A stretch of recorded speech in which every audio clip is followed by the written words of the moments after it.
guy. He's number 264. Because he's the only one that doesn't have a number. I remember.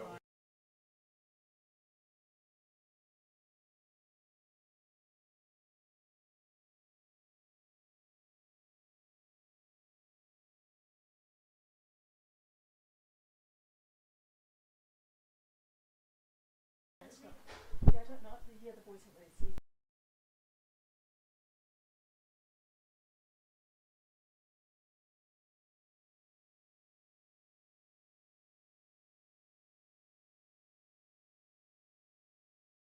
Machinery as well, business you can, and the other guy wants straight 2 minutes.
a 16-mile open. Ready to go. Laurie Whiteman, Beth Willen, Isabel Prescott, Daniel Wordsworth, Luke England, Harry Mark, Tomo Hudson, Jacob Radcliffe, and Weston England. Parents. Well, bit of a field. No, yeah. Such a cool night. And we call it gets darker as well. Like Yeah. Twilight and oh, there they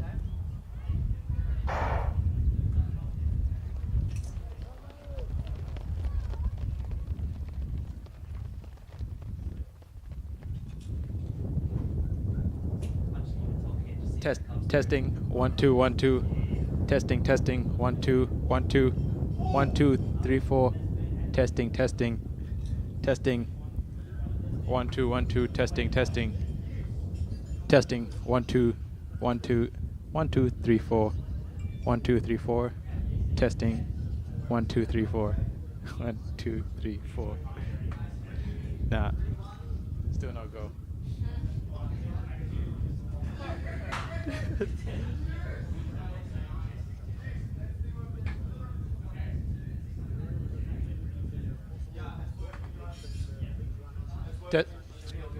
You can hear us? Yeah. Oh, fantastic. Oh, great. Well done, guys.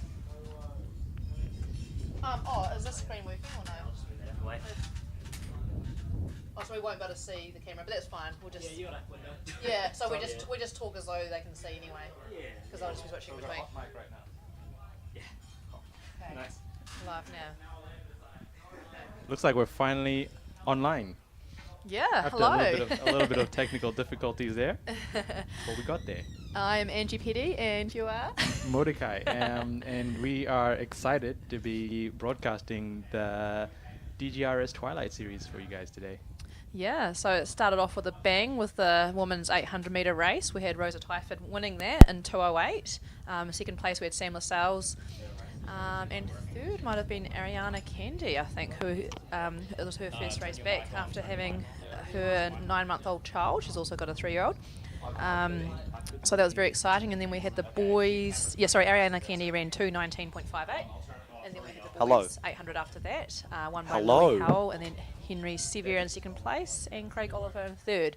So sorry that the live stream was not working for those races. We then had the under 12 mile.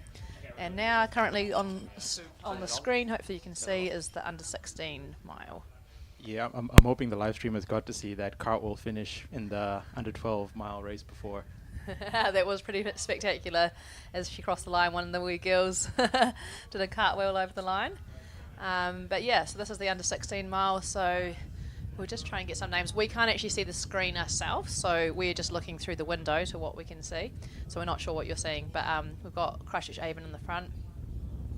And just trying to get some other names. So the current event that's going on at the moment is the Spagalimi's Pizzeria under 16 mile run.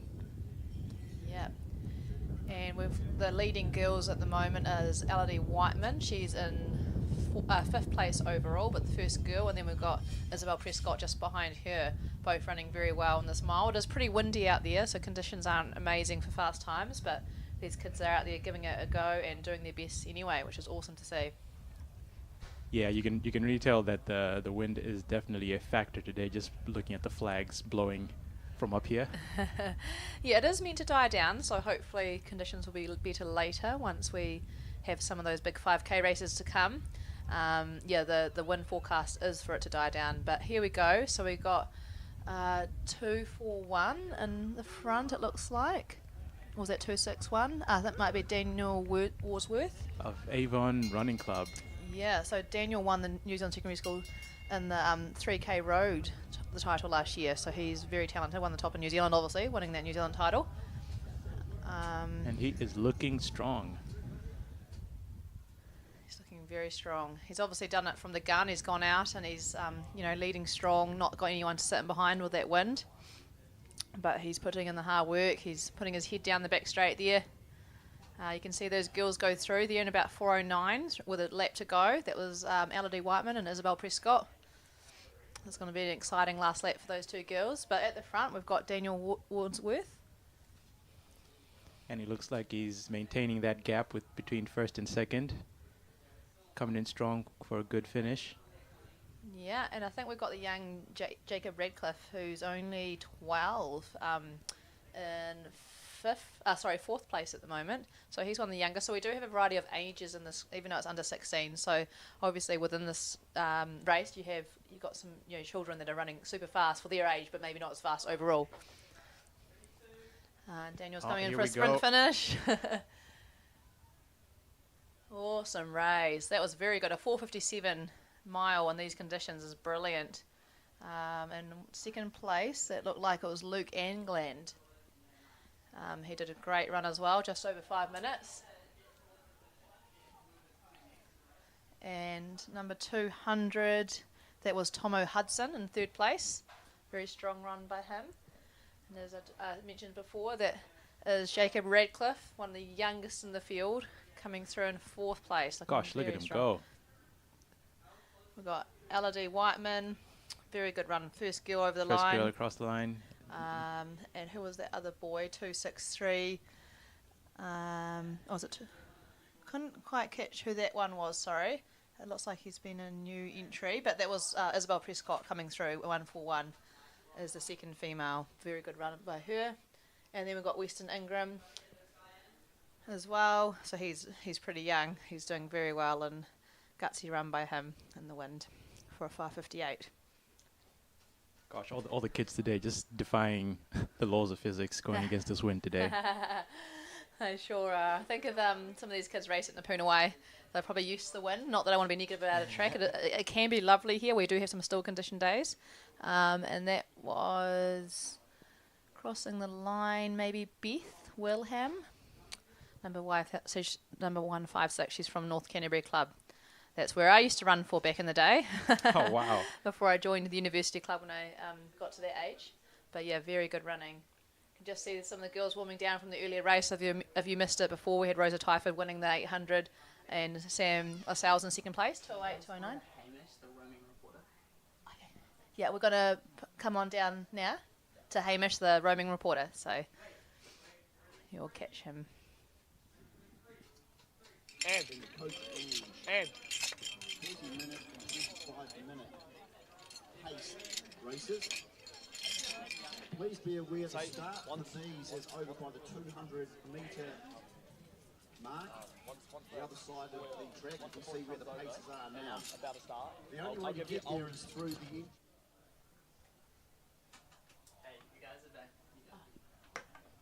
And we're back. That was just our sideline reporter Hamish there, giving you the news as it comes straight on the ground.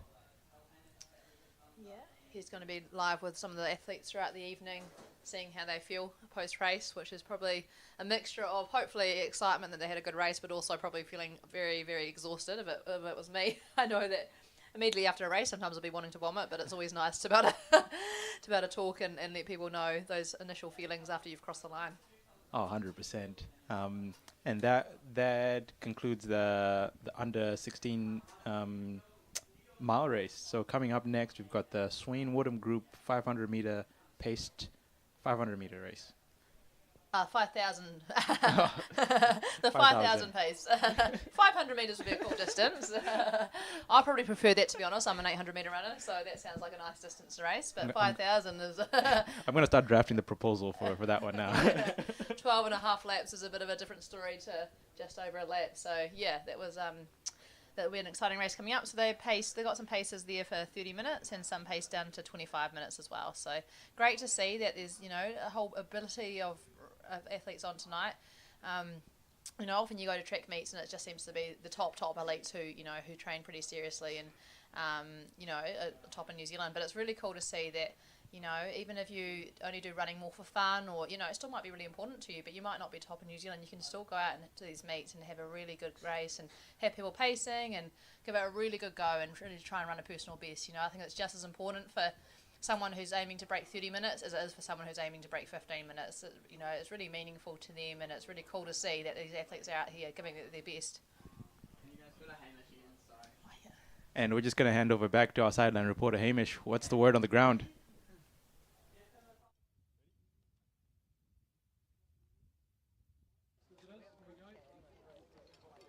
Kia ora live stream. I have found out Daniel. Daniel, you've just run a superb race, mate. How are you feeling? Yeah, pretty good, thanks. Pretty good. Yeah, a little bit tired. Good. How have you find your season's gone so far? Are you enjoying it? Yeah, it's really good. Training's going well, and yeah, I guess everything pays off. What does the next few months look like? Canterbury's, schools, and then South Island, so fair bit of racing. So, yeah. What school do you go to? Papanui High School. So. Represent Papanui. Any winter goals? Probably like a sub 9 minute 30 3K. Yeah. So that's about it. How do you rate this whole event? DGRS, thoughts? Really good. Yeah. I mean, would be nice if the win went away, but otherwise it's perfect. Yeah. Really well. DGRS for life. All right, now let's talk about the real issues. Yeah. Pork, beef, or lamb on a sausage? Oh, probably lamb. Lamb. Why? I don't know, it just goes well with anything, I guess. Fear. Best condiment to have on a sausage? Probably mustard. I got to go with the mustard. You heard it here first. Daniel has said mustard over tomato sauce. I never thought I'd hear the day. How many sausages do you think you could eat in one sitting? A good 3 sausages. 3. Probably 3, yeah. All right. He is a hungry fella, our Daniel. Now, where do Cheerios fit in anymore? They seem harder and harder to find. Where have they gone? So all the birthday parties. Oh, all the birthday parties. All right. Thank you very much, Daniel. It has been an absolute pleasure. Thank you very much. Over to you, commentators.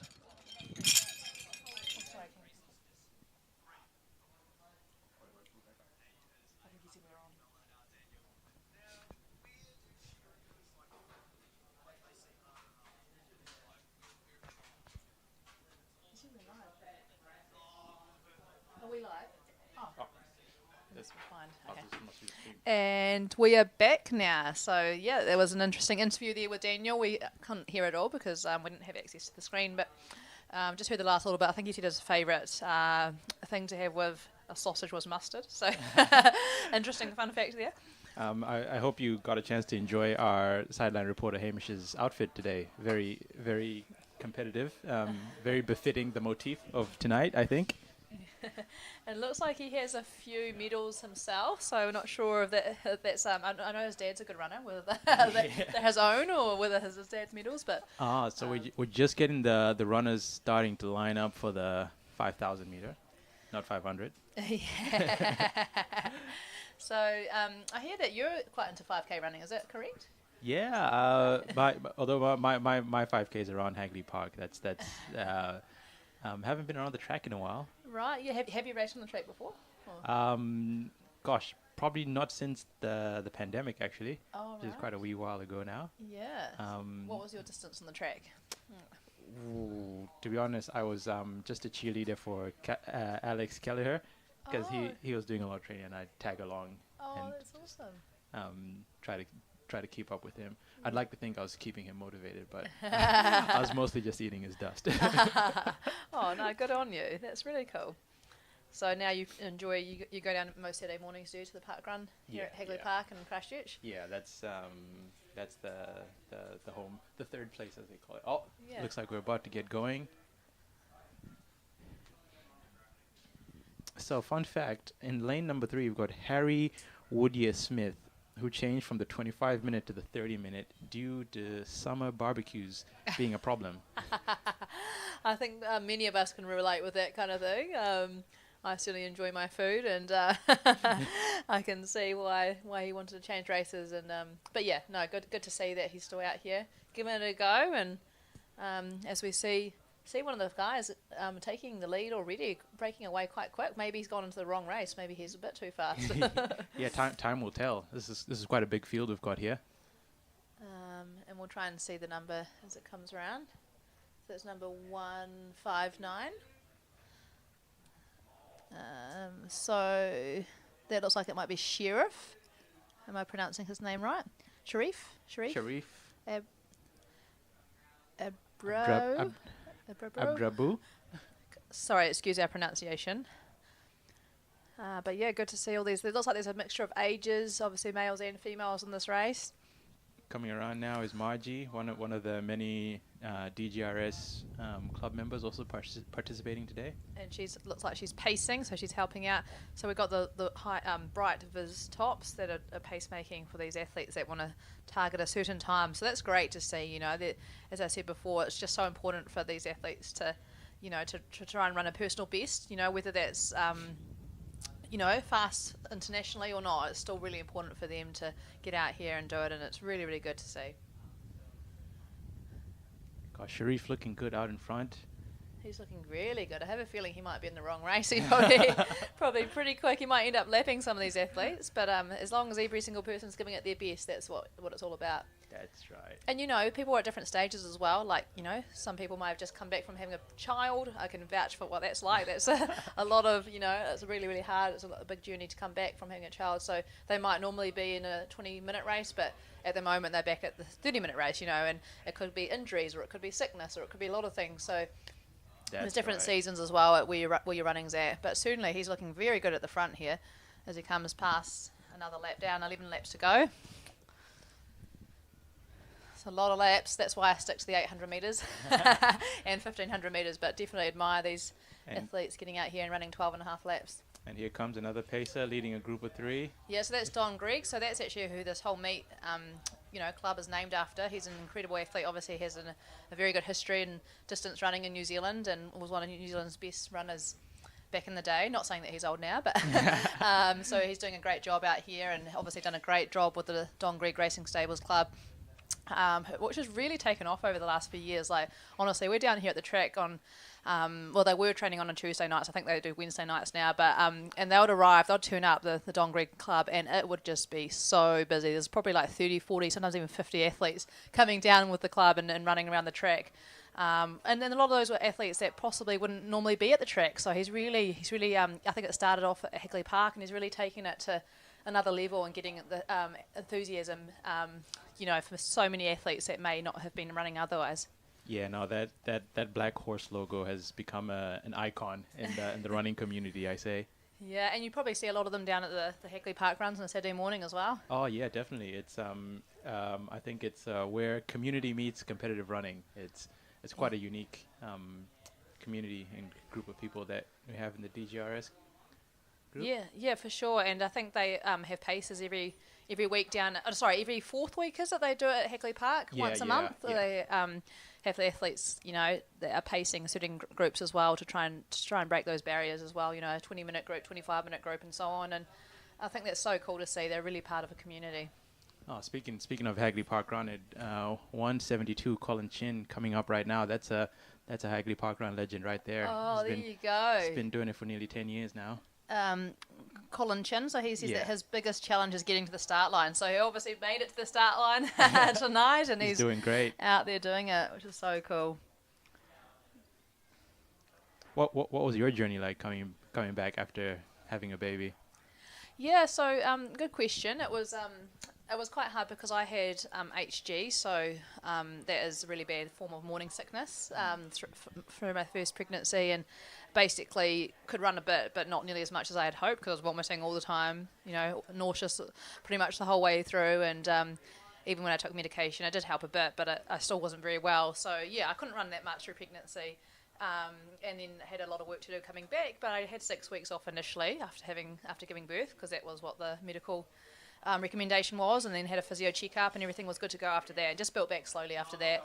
But anyway, we'll get back to the race. I can talk more about that later. Yeah. Well, I see number 129 Patricia Kubala is also a mom of 3 who's out there tonight. That is so awesome to see. That is really, really cool, you know. As I said, I wonder if her children run as well, you know, or maybe they're still pretty young, but I think that's what it's about, isn't it, as a community, and having all different ages, and you know, and whether she ran before children or not, it's very inspiring to see that she's back out there doing it. Yeah, regardless of what time you get, at the end of the day, everyone covers the same distance. That's right, exactly. And look, like another fun fact, so Harry Woodyear Smith, we talked about him before. He changed because of his barbecues, obviously enjoyed those, but looks to be running well tonight. Lex Rowe is the head cleaner at the Boneman Bakery, has been there for 8 years, and their boss promised to buy them a new car if they win this race. Oh my goodness, that must be a big incentive. We'll have to No- see where no you are in the pressure. race. I believe we actually do have I believe we do actually have a couple of people from Bohemian Bakery running today, which is quite cool. I don't know if it's a team bonding event. Yeah, it's very cool to see. I might have to make sure that's where I get my next loaf of bread from. I think Nick Gurian is the dessert apprentice at Bohemian Bakery, and his boss also made him a promise that he will get a holiday should he win this race. Oh my goodness me! What a kind boss. Also, probably a lot of money to fork out of that. They do. I wonder if they're hiring. And we've got Natalie Gaunt in this race as a recruit nurses at Christchurch and Burwood hospitals. She is currently selling her house and buying a new one. She's a single dog mum to 2 Shih-Tzus. Oh, that would be busy as well. I wonder if they're here today, actually. Yeah, it'd be interesting actually. Haven't seen any dogs out there. Them out, but so that looks like the athlete here coming past just lapped, so they're doing very well. Sharif, just lapping past a few people, so he's obviously in a really good pace at the moment. Hopefully he hasn't gone out too hard and he can keep this going. And also a massive shout out to the sponsor, Swain Wadham Group, whose very own Andy Pender just came across the screen earlier, who is an insurance broker and a pilot. Oh, there you go. Talk about diversity of skills right there. Yeah, that's amazing. Being able to fly must be a handy career to have. And Don Gregg still pacing that 22-minute group very nicely. Wow, pacing is quite the skill. Have you done pacing before? I think it's a 22-minute group anyway. Might be wearing different high-vis, but I'm not sure. Yeah, I've done some pacemaking before, so I've done it actually in a few different countries around the world. I've managed to pace at some of the Diamond Leagues, which has been a really amazing experience because that's like the big circuit for track racing, international track racing. So it's been quite, it's also been quite a daunting experience at times, quite nerve-wracking to be pacing some of the best runners in the world, but very, very special to be able to do. And paced the Birmingham Diamond League 1500. I ran to 800 metres, and I think they asked for 206 back then. And also paced at the Peyton Jordan International when Safan Hassan, who's like most people will probably know, that one of the best 10k, 5k, 1500 metre runners in the world. So having her on my shoulder was quite an experience. Yeah, wow. How good. How good. Yeah, so as you can see, some of these people are getting quite tired now. They've been going a long way. They've got 7 laps to go, some of them. There's a bit of a mix, obviously, that there's been a few people lapping one another. But, we're looking at about halfway through the race. So, they're probably, the pain will be starting to kick in. The aerobic fatigue will be kicking in. And hopefully they've been pacing it well so that they're able to continue at this pace. Some of them might have gone out hard. Some of them might not have gone out hard enough. It's all part of the journey as a distance athlete to get that pacing right, and that's why it's so good to see these pacemakers out on the track as well. 100%, Angie. And we're just coming up to just under 9 minutes 30. So some people will be getting close to halfway soon, I'd imagine. Surely Sharif. Yeah. Maybe a couple of minutes off from halfway. Yeah, that's right, because he's probably getting close to around that 20-minute mark. Yeah. So Sharif might have to look at joining, I don't know if he runs for a club normally, but getting into it quite more seriously. It looks like quite a talent. Yeah, I hope the club scouts are out today. Yeah, I might be having to have a word to myself after the race, because my husband and I do a bit of coaching, and you can definitely tell, when you see someone talented like him giving it a good go, and yeah, great to see. Yeah, and you've actually got a couple of people you coached running tonight, don't you? Yeah, that's right. Yeah, so we've had a few that's already raced. Sam LaSalle's was second in that race. She was actually 2:09 is very, very impressive time in the wind. It was pretty windy earlier. It's dying down a wee bit now, but it's still a little bit there. But that's only a second and a half off the World Junior qualification in windy conditions, and only half a second off her PB. So she's looking very good for being able to get that qualifier when conditions are good, hopefully. Amazing. In a race coming up soon. I would say that's the best race she's run, or ever actually. I was going to say this season, but ever, considering the conditions. So that was very exciting. We also had Henry Sevier in the next race. He was second in 2:02, which was all right in the wind, or maybe 2:03, somewhere around there. Wow, amazing. Yeah, but it was great to see my friend Ariana Kendi, who was in third place in that women's race, run a 2:19, because as we were talking about before, coming back from having children, she had Liam, who's just turned 3, and then she's got wee Mia, who's 10 months old, and she's come back not once but twice from having children and back out there. I mean, 2:19 is pretty good for her first race back after having her second child, and she looked really good, and I'm really, really stoked for her. She's got an exciting journey ahead because she's still relatively young as well. Like, she's not 30 yet, so she's got time to keep getting faster. I'm getting a bit older myself. I'm 32, but I also still want to try and get back out there and give it a really good go, because there are many women internationally who are mid to late 30s who are running faster than ever before. Yeah, well, she definitely doesn't look like she's lost a step after seeing that performance early on tonight. No, that's for sure. Ariana's PB is 2:07, so we wait to get back there, but I feel like she's definitely on track for that. Her first race back, and knowing that what she could do by next summer after a good winter of training, that's when us 800 metre runners get down and get into the longer work, the longer training, the threshold work, and longer runs, and then keeping a bit of speed as well before the following summer. It's really good to have that base, and really exciting to see what she will do, and many other women that have had children will do once they've had a bit of time to get the Ks in the legs. Yeah, well, dare I say, if you're ever looking for inspiration, it's definitely here tonight.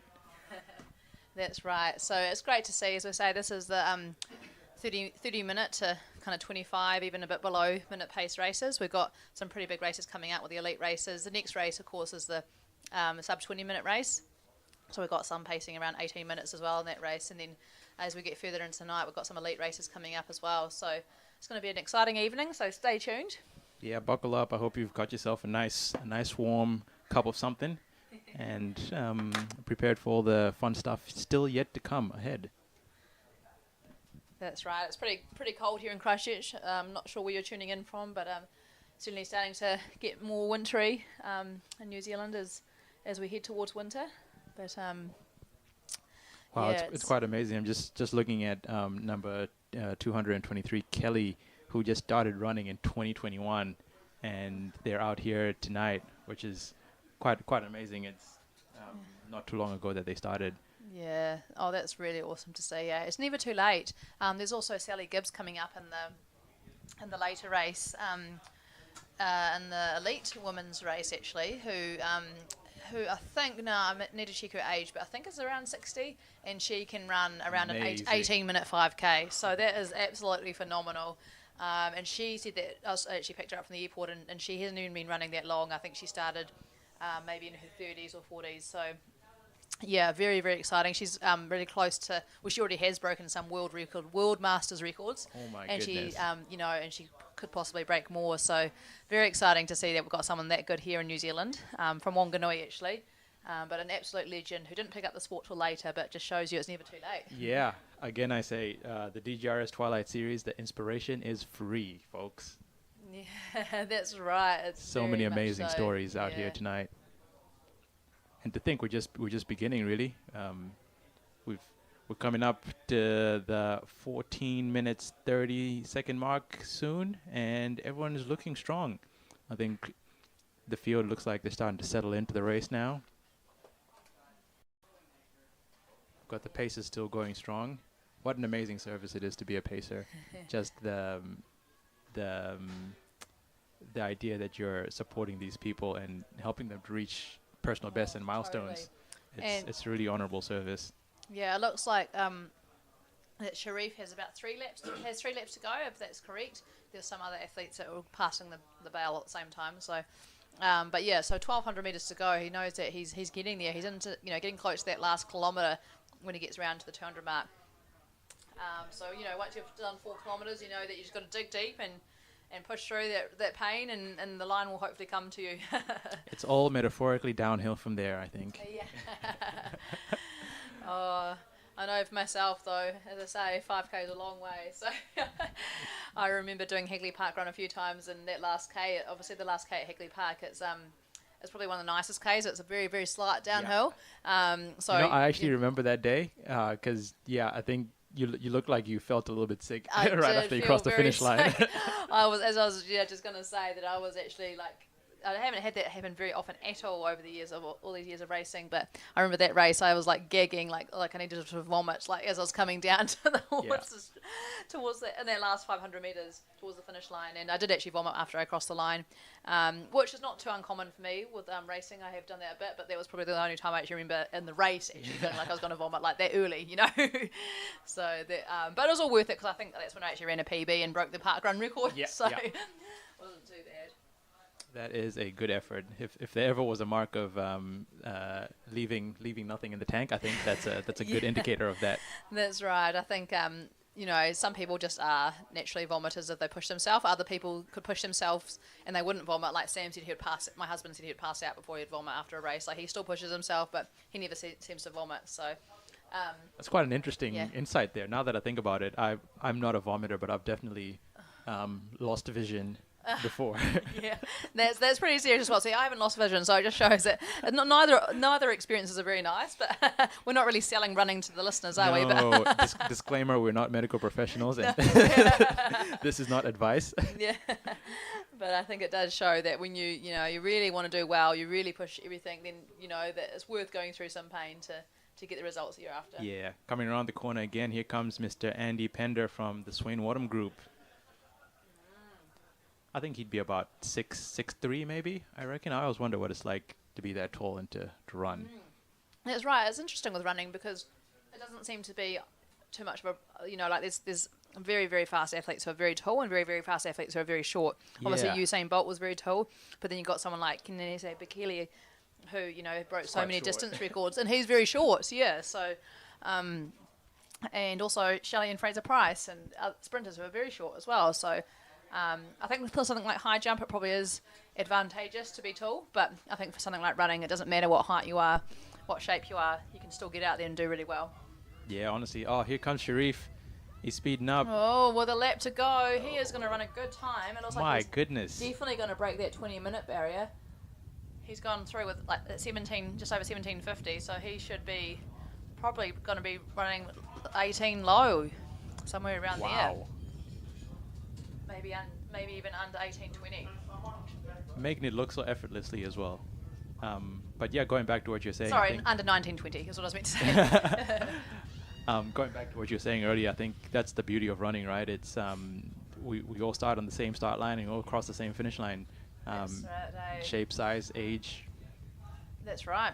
The challenge is the distance. It doesn't matter exactly. That's the thing, isn't it? And that's the beauty of these events as well, when it caters for all and mass events as well, like the Christchurch Marathon coming up. It doesn't matter your ability. Obviously, there's the elite race as well, but great that other athletes can, no matter how fast you run, you can still get out there and do it, and be proud of yourself for beating your own personal best or your own goals.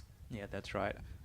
I'm sure a lot of the athletes tonight will be training for the Christchurch Marathon and the various events coming up, because that's like, here comes Sharif. Here comes Sharif, putting in a sprint finish. Oh my goodness, he actually still looks pretty fresh. 19:09. What an effort. What a legend. I think he's a pretty talented runner and certainly should have put himself in a faster race. He absolutely smashed it. So a lot of these other athletes will have 1 or 2 laps to go. Amazing. He looks like he's just been out for a light jog. He does. I might have to be doing some recruiting. Have you seen him at the parkrun? No, I don't think so. Right, we're not sure where he's come from. Maybe he's some famous runner we don't know. Yeah, but some of the other athletes are going around for 1 or 2 laps to go. Looking very good, and that's Don's lovely wife out there also pacing. So such an amazing couple who are, giving it everything to help others enjoy the sport as well. Yeah, giving it everything in the sport, but also giving it everything in the community around the sport as well. Totally. Just amazing. 2 amazing individuals. Christchurch treasures. That's for sure. It's amazing to think, just being here out in Punawai, this track isn't too old. It's still fairly new, isn't it? Yeah, I think it was. Gosh, now I should know this. I think it opened in 2018, 19. So yeah, 5 or 6 years old. Still relatively new. Yeah. A couple of years before the pandemic. Obviously, then there was a bit of a time where we weren't able to use it as much. Because you would have done a bit of racing out at QE2. I've never seen the old QE2. No, it was a very special track. Yeah, it definitely ran there. A lot of the new generation, the teenagers that we coached, wouldn't know what it's like, but it was a beautiful is the track. second place coming in here? Oh, there we go. 20:55. Amazing. And here comes Don Gregg. I think he's finishing as well, possibly. Oh, great yeah, work there after we his go. awesome pacing. That was so good, just over 21 minutes. So What a legend. That's just over 4-minute Ks. That's really impressive running. From number 175, Cillian Corbett. And here comes third place in the blue top. Yeah, 21:22. Oh, he's not sure whether he's finished, but I think he might be. Yeah, number 189. I thought he might have been finished. Nick Gurian. Oh, He's a dessert apprentice. Oh, he's still going. Oh, he's carrying back on, but I don't know if that was right. Or maybe it is. I mean, he might be going for that car that was promised by his boss. Yeah, maybe he thought if he does an extra lap. Oh, goodness, they're running so well. So good to see. Looks like the wind has started to settle down a little bit, judging by the lack of movements Yeah, in the I think flags. it's dropping a wee bit, still a bit there, but hopefully as the night goes on it'll drop even more. But no, the track that we had at QE2, that was amazing. That was very sheltered, and it was a big stadium, of course, that was used for the Commonwealth Games. Alrighty, we're going to go back down trackside to our reporter.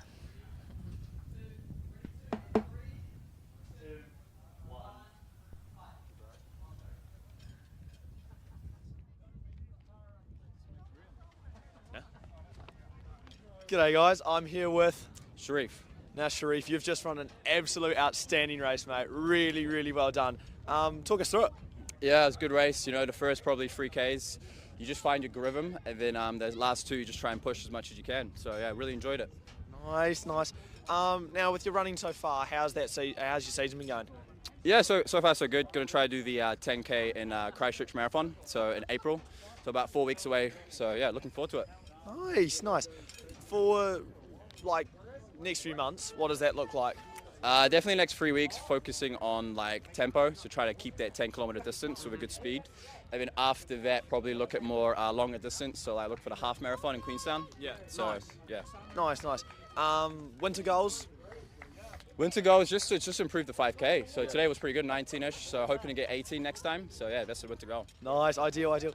How do you rate this whole event going on? How do you feel? I think it's awesome. I've never been a part of anything like this before, so I think it's a great event, and it's really cool that support system here is really, really good. So yeah, it's been fun. Nice. Now let's talk about the real issues. Sausages. What's the best topping to put on? Just like onion and tomato sauce. Nice. That's the best condiment. Yeah, tomato sauce. Basic. Yeah. Basic. With Cheerio sausages, yeah. Where have they gone? They're no longer. Where are they? Not a fan. Not for me. Not for me. Not for me. Right, you heard it first. Sharif, not for me. Back to you guys.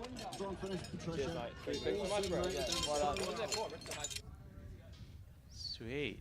I think we're back on now.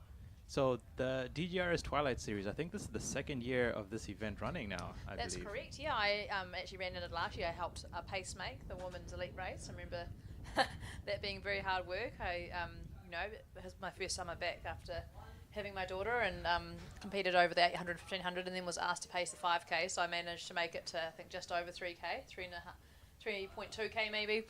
And yeah, I remember being pretty happy with being able to hold pretty decent pace. I think I went through in 9 minutes 45 or something for Catherine Camp, who won the race and did very well. So we've still got some runners finishing, and they're giving it some good sprint finishes as well. That's great to see. Wow, looks like he might be pretty fast over 100 metres seeing that sprint finish. That was 24:53. Yeah, do you ever see that with different runners at different distances, and like they're running a 5K, but you're like, this person looks like they could do an 800 meters or 100 meters or anything like that. Yeah, you definitely do. Like, I feel like, as I say, he's got some good fast twitch fibres if he can finish that fast. So, yeah, you definitely, I think, it's great that they're doing longer races, but some people, maybe need to try some other events as well and see what they could do over something shorter, because certainly got a lot of speed. And I guess that's the beauty of having an event like this, where if you're used to running in the park, for instance, you get a feel of the track because it's a different environment. That's right, it really is, and I think obviously park running in that is really awesome, but the track does give you a lift, and especially if you wear spikes, you get such a good push off every step you take. And some people are surprised at how much faster they can run once they're on the track, and especially if the conditions are good and they've got the running spike shoes on. Another sprint finish for number 120 here. That is Natalie Gaunt. She recruits nurses. She's the one other lovely lady who's selling her house at the moment and has the 2 dogs. Not sure she's got them there today. Yeah, I wonder if we'll get a couple of people finding out that they're actually closet track runners today. Yeah, that would be great. It would be awesome to have some more athletes come along and do that.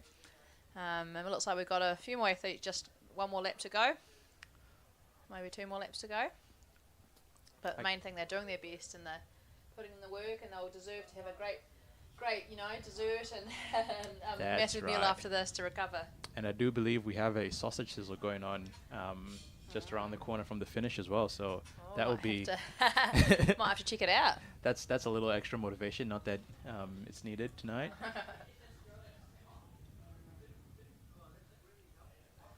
Yeah, so there's been some great racing tonight already, and lots more to come. It's exciting to think that we're just warming up into the evening. This is literally just nearly halfway of all the events we have lined up for tonight. That's correct. We've got some big elite races coming as well, so it's going to be a pretty exciting night. We've got Sally Gibbs, as I said before, who's 60 years old, who's aiming to run around 18 minutes for a 5K. She's coached by the great Barry McGee, who's one of New Zealand's best distance coaches. Wow. So it's going to be awesome to see, and obviously he's an amazing runner in his own right back in the day. So it's going to be amazing to see what these athletes have out there today, especially as the wind dies down. I'm curious to know, what was your journey like to coming onto the track? So I started running quite young. I came into the sport, I guess, through enjoying it at school, and then joined a club when I was 10 and got a coach, Maria Hassan, who coached me from age 13. I got into it reasonably seriously, but obviously it's still the age appropriate for a 13-year-old, and slowly built up my training over the years. Just always enjoyed it, did well at school, and thought I'd want to see how far I can go, and always had that dream of making the Olympics one day. Obviously it took a long time and a lot of hard work and a lot of obstacles along the way and challenges, and a lot of at points probably almost wanting to give up, but thankfully got there in the end in 2016 when I made the Rio Olympics. Certainly a journey, and just like it is for any of these athletes here today, it's about making goals and stepping stones along the way. And but I'm so glad I got into the sport, and it's taught me so much in life, and it's basically a huge part of who I am and what I do and my lifestyle, and same with my husband and my now daughter Azalea. She comes everywhere to the track with us, and hopefully she'll love the sport too, but it's totally up to her, of course. I think it teaches you so much, and for me it's really meant. I met my husband through it. I met a lot of my friends through it, and have travelled the world doing it. So it's given me so many opportunities, and I'm really grateful for. What an amazing way to build resilience from a young age. Yeah, no, for sure, that's right. It's I certainly had some hard moments. Like, I'm not going to pretend it's all been easy, but I think those hard moments make you appreciate it even more.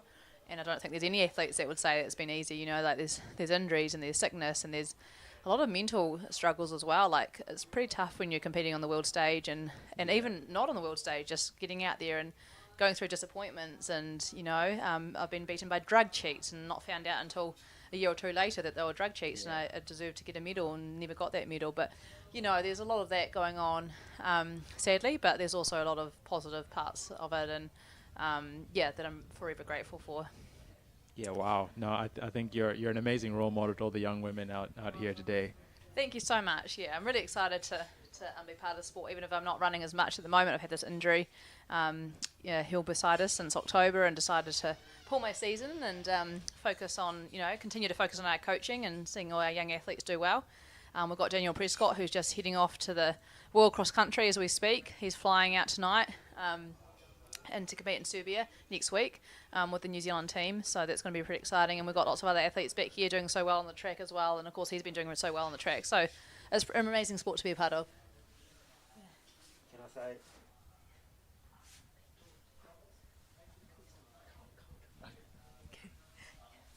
Yeah, well, Serbia, I wonder what the weather conditions would be like around that part of the world.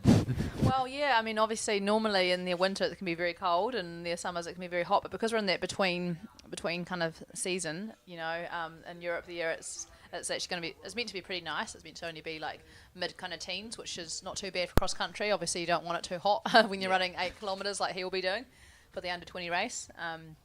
Yeah, so it's certainly pretty exciting opportunity for him to put on the black singlet and see what he can do, and all the other Kiwis as well, who I know some of them are already over there as well, and some are on their way. So it's going to be exciting to see what they can do in the Silver Fern. How exciting. I think Christchurch will definitely be behind him as he takes that on. Yeah, for sure. That's right. He's got a lot of support, Daniel Prescott and all the other athletes in that New Zealand team. So now we've just got the athletes starting to line up for the black and white coffee 5,000 meter pace race. This is around the 20-minute mark that most of these runners will be aiming for. Yeah, we have got 3 paces, it looks like, today. We've got Ian Curd, who's pacing for 21 minutes. We've got Sean Tocher, who's pacing for 20 minutes. And we've got Richard Bennett, who's pacing for 18 minutes. So there'll be many athletes in this race who are aiming to break those times and who will hopefully have that chance to get out there and do it tonight. Looks like it's the final lap for the Swain Woodham Group 5,000 meters. Yeah, that's right. So these The women ladies are still going strong. have been working really hard, and they look like, it looks like one of them's on for a bit of a sprint now, and they're going to run just over 32 minutes, or probably near just over 33 minutes by the time they get round. But that's amazing running. Good on them for getting out here and giving it a really good go. I must say I really love the bell on the track. It's I wish all running events incorporated something like that. It's very cool, isn't it? It's very motivating when you hear the bell Yeah. and think, okay, that means I'm almost there, you know, that I'm going to give it everything I can and I'm going to cross that line. That's when you reach into the reserves and just That's empty the correct. tank. Yeah, that's for sure. That's when the anaerobic engine kicks in.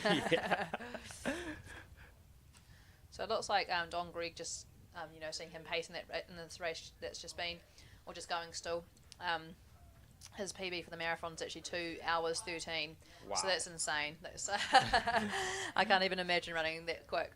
Going through half marathon about 1:06 and being able to carry on. It's very incredible. And mind you, this is before all the carbon fiber shoes and all this technology even existed. That's correct. So to think what he would, maybe he'd be running even quicker if it was this day and age. So yeah, very impressive. Very much an icon in New Zealand and of course locally as well. And we got Look at that support. another amazing finisher coming in here. In Love the hair. 33 minutes 30.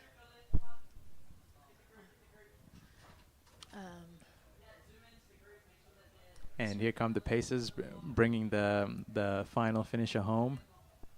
Yeah, what a legend. Here she goes. 100 metres to go. If there ever was a vision of teamwork, this would be it. For sure. That's what it's all about. Oh, you love to see it. Just the surge of emotion and endorphins and excitement, and the crowd's getting excited. Yeah, so cool. Put their heart and soul out into that race. This is beautiful. Good on her. Yay. Must be a good feeling. She's done it.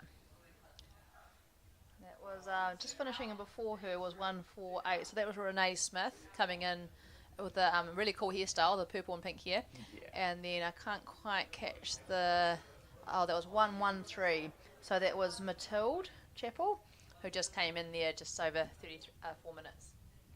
Amazing work. Speaking of teamwork, I've got a funny story. I've just seen Ron and Sharvit is in the next upcoming race. Yeah. And I remember when one of the few years after I started running, I remember meeting him at Park Run, and I always try to chase him because he was way faster than me.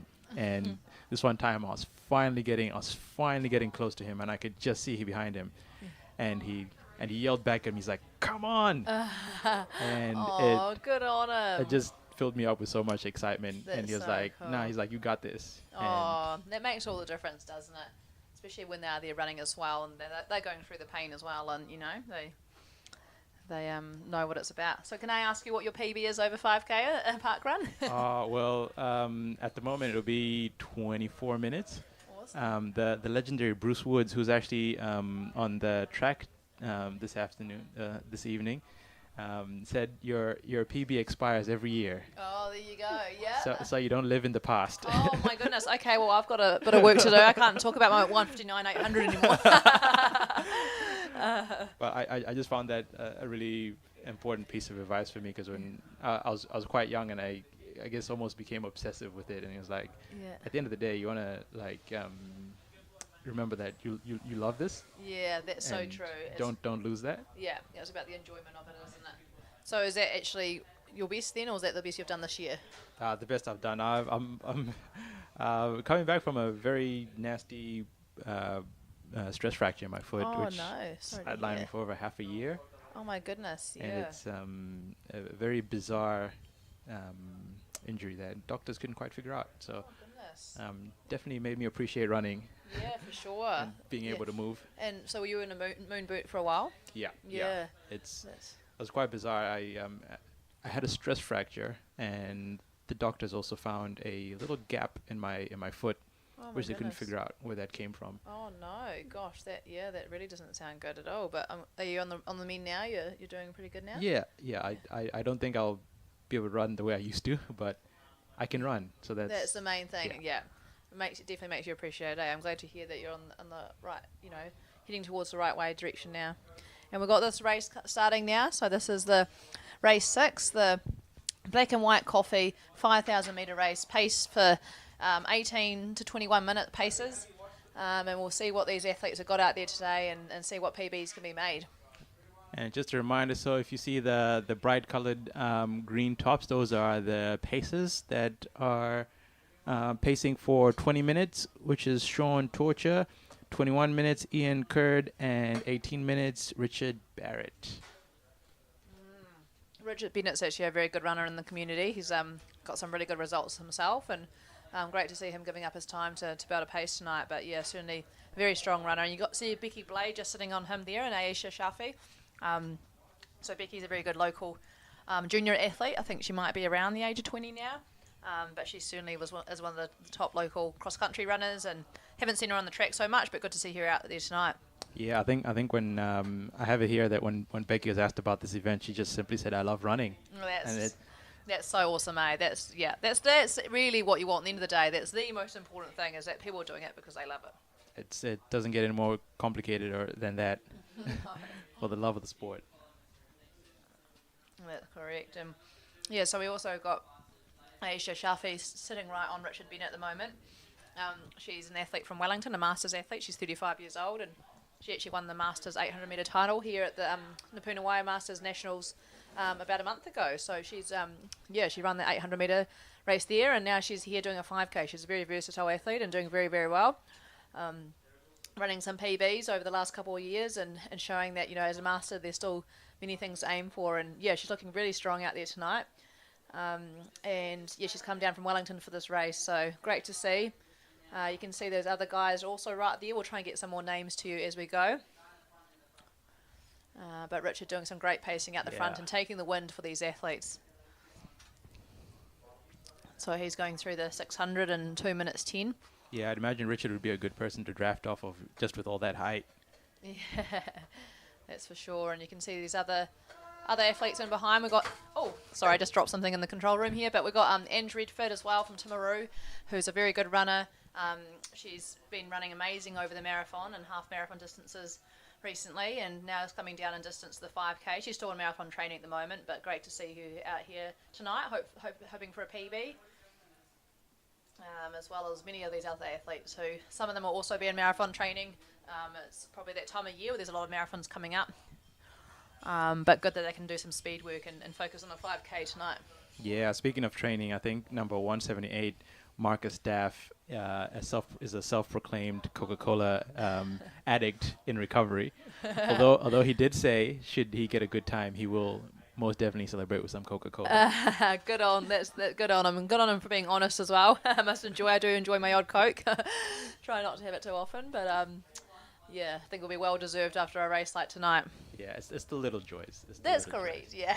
What is your go-to celebration after a good performance? Oh, chocolate milk has to be the go-to so good. after a race, I think. Yeah, and also, you know, other treats as well. But that's great recovery, so I don't even really see it as a treat. I see it as an absolute must. Yeah. And that looks like it's number 2, 3, 4. That's David Sewell. We've got in second place, sitting behind Richard Bennett at the moment, with Aisha Shafi just behind him. So great running. Aisha entered this race last, late notice after being in the women's elite race. She decided to run in the mixed race. So great to see that she's got some good competition here. We'll try and get some more names to you, but yeah, these athletes looking strong, and looks like the wind is not holding them back at the moment, even though it still looks like it is blustering around a wee bit.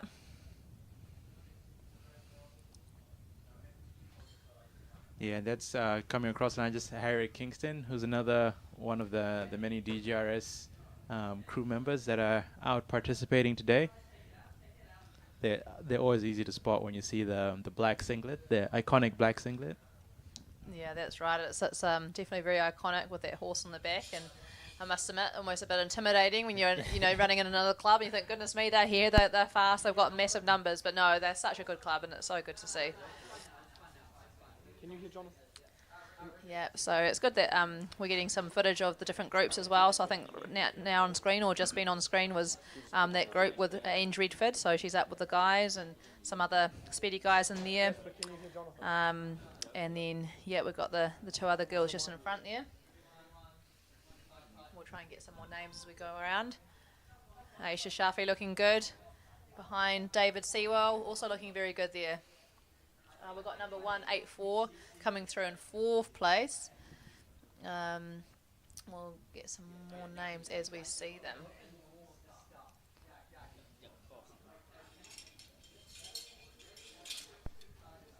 Yeah, and you can just see there's so many different running techniques as well, which is great to see. There's some that run a lot longer and lopier, and there's some that run a bit more shuffly, and their cadence is fast. Yeah.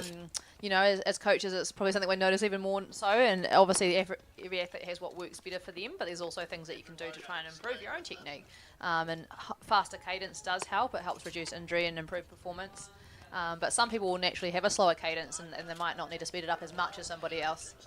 Just coming across the line earlier on was Fiona, who I believe is actually going to the Boston Marathon this year. Wow. So I wonder if this is part of that training. Yeah, that's pretty amazing, eh? How cool is that, going from Napoonawai to Boston? Yeah, and we've got some other athletes coming through. Again, we'll get some more names as we go around, but certainly at the front we've got Richard Bennett and David Sewell, Aisha Shafi looking very strong at the moment. Who are actually coming back around again already. Looks like they've gotten themselves into a nice peloton to continue drafting there. Hopefully Aisha can just sit on them, because she'll save so much energy not having that gap there, not having to take that wind. We've got the next group back there. Number 206 is sitting in behind 184. Andrew Jones. Yeah. Oh yeah, 206, Andrew Jones. Yep, so he's looking like he's having a great run at the moment in 5th place. What an amazing running What an amazing running life. This is incredible. Can you talk to Jasper? Yeah, so I was finding it amazing to watch the different running techniques out there, and it's almost like a fingerprint. Everyone has their own sort of unique style that, as you said, works for them. I think we're just going to head back on the ground with our reporter Hamish.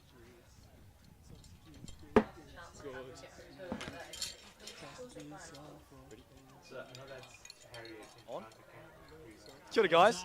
I'm here with David Cox from the DGRS. AKA the Sausage Master. Now we have got some lovely people helping out this awesome team of Great team of snarler cookers here tonight with me. I'm just having a bit of a breather on the Yeti while there's a good few snarlers that are just tuning out there. I think we're up to about sausage number 207 there at the moment actually, and probably about 1.3 kilograms of onions that have been done. 1.2 litres of tomato sauce and about 900 millimetres of mustard. We've gone through 8.5 loaves of bread and things are going pretty well. Now, Sausage Master, what is the ideal condiment on said sausage? Well, I mean, obviously it's a personal preference, but What's your fave? I'll show you actually. Hang on. This stuff here, Can we get a wee zoom in? it's a triple extra hot sauce chili habanero from Mexico, from the deep, darkest jungles of Mexico. I'd probably put a dash of that. You only need a dash of that, otherwise it'll put a hole in your tongue. Maybe with a drop of mustard and a little bit of tomato sauce with a sprinkle of onions. That is unbelievable. Back to you guys. Cheers, mate. Cheers.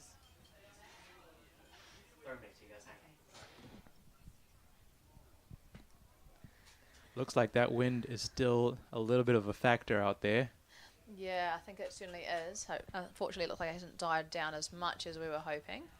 But hopefully these athletes are still able to get the times that they want to tonight and shelter in behind somebody else, behind the pacemakers, and run fast. But we've still got David Seal at the front now behind Richard Bennett, so he's doing some great pacing. And then we've got Aisha Shafi, who's in third place, or second if you don't count the pacemaker. I'm not sure the pace is going the whole way or not. We'll find out. I really love Richard's running style. It's quite unique. I usually find it easy to spot him from a mile away. He is, yeah, he runs quite upright, doesn't he, and quite that big arm drive, but obviously a very talented athlete. So it looks like the next girl after Aisha might be Fiona Dowling in the blonde hair there, with another female just in behind her with a man in between. So they've got another Don Grigg. Yeah, and Runner. then of course Anne Redford and the next woman in behind that. So I need to catch some of these other guys' names, but this athlete coming through 185. That is Wayne Glover coming through in the blue top there.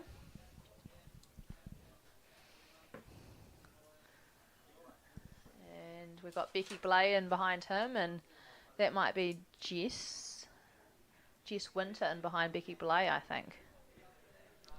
It looks like we're just coming up to 10 minutes and 30 seconds. So it shouldn't be too far away from the first finishes. I'd imagine they'll be coming in around 17, 18 minutes, around there. Yeah, that's right. Looks like Richard Bennett is sticking right on that 18-minute pace, so hopefully they're able to finish fast and maybe get that sub 18 minutes. That is precision, that pacing right there. Yeah, it looks like Aisha's out in no man's land a bit, unfortunately. She's got that gap into David Seal. But some of these other girls behind are looking like they're starting to close that gap a wee bit, so she's going to try and keep ahead of them. And we're trying to catch the athlete in behind, Fiona Dowling. Can't quite see it. It might be Stacey Garrett, but that might not be correct either. Yeah, I think it's going to be a little bit tricky to see as it starts to get darker. Yeah. I know I should have listened to my mom when she said to eat extra carrots. Yeah. I know. Why didn't we? Paying the price now. The chocolate biscuits were, too tempting. Number 115.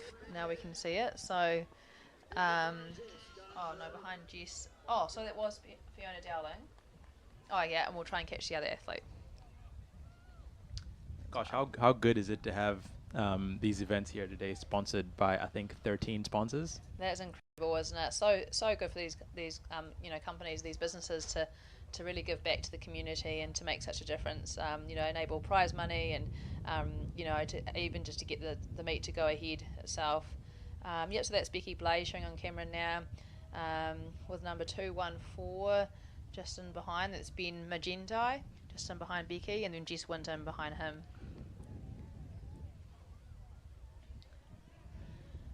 So all these athletes, some of them are in shoes and some of them are in spikes. Obviously, footwear for a distance race is what's important for any race, but some would find being in spikes for a long way to be in spikes, and it could be a bit tough. But great to see these athletes with a mixture of different shoes and different brands giving it their best. Yeah, a lot of bright shoes, which is quite interesting to see. Just as long as 5-10 years ago, the shoes weren't as bright as they are now. No, that's right. I think the shoes are certainly they've got the colours have got brighter and the stacks got higher as well. Is how I would sum it up. I'd like to think the bright colors make me go faster, but that's just it's like the psychology. That might be Hannah Fielding, is it? Or was that the one that you know? Yeah. Sorry, we're getting. I think she's 118. Oh, okay. So is she in second female? Knew I should have worn my glasses. That's all right. We'll try and work it out as we go round. Certainly, still Richard Bennett at the front and done a great job pacing like a metronome. With David Sill just sitting on him nicely.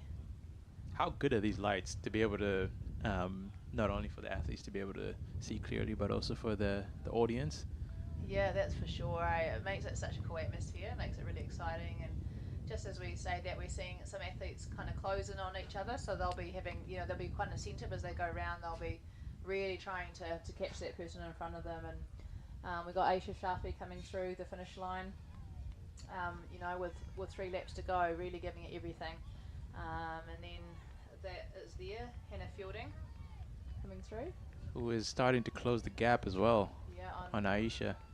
That's right. So Aisha's going to have to work hard on these next 3 laps to try and keep ahead, but we've got some exciting racing going on. I know she's pretty gutsy, pretty determined athlete, so she'll be doing all she can to get over that line as fast as she can. And I don't know if the audience can see the audience that's actually here as well, but we've got a couple of hundred people out here, and they seem to still be coming in, possibly. That's right. It's great to see. I think their family and friends and running fans from around Christchurch will be, and there's obviously athletes that have come from different parts of the country as well, which is so awesome and great meet to support. And I'm sure it's only going to get bigger every year.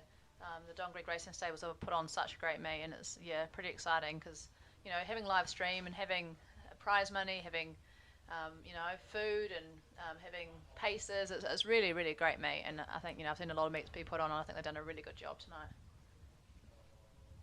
I think so. It feels like a shining beacon of Christchurch really being the city of the future.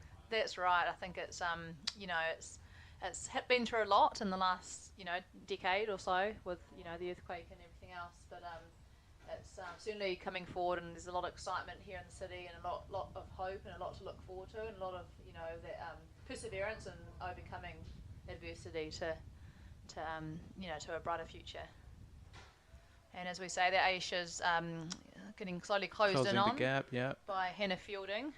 Both athletes coming from the women's race decided to do this race instead, but it's a bit like cat and mouse, and we'll see once Hannah, if she does catch her, maybe Aisha will try and stick on her and use her to try and come home fast.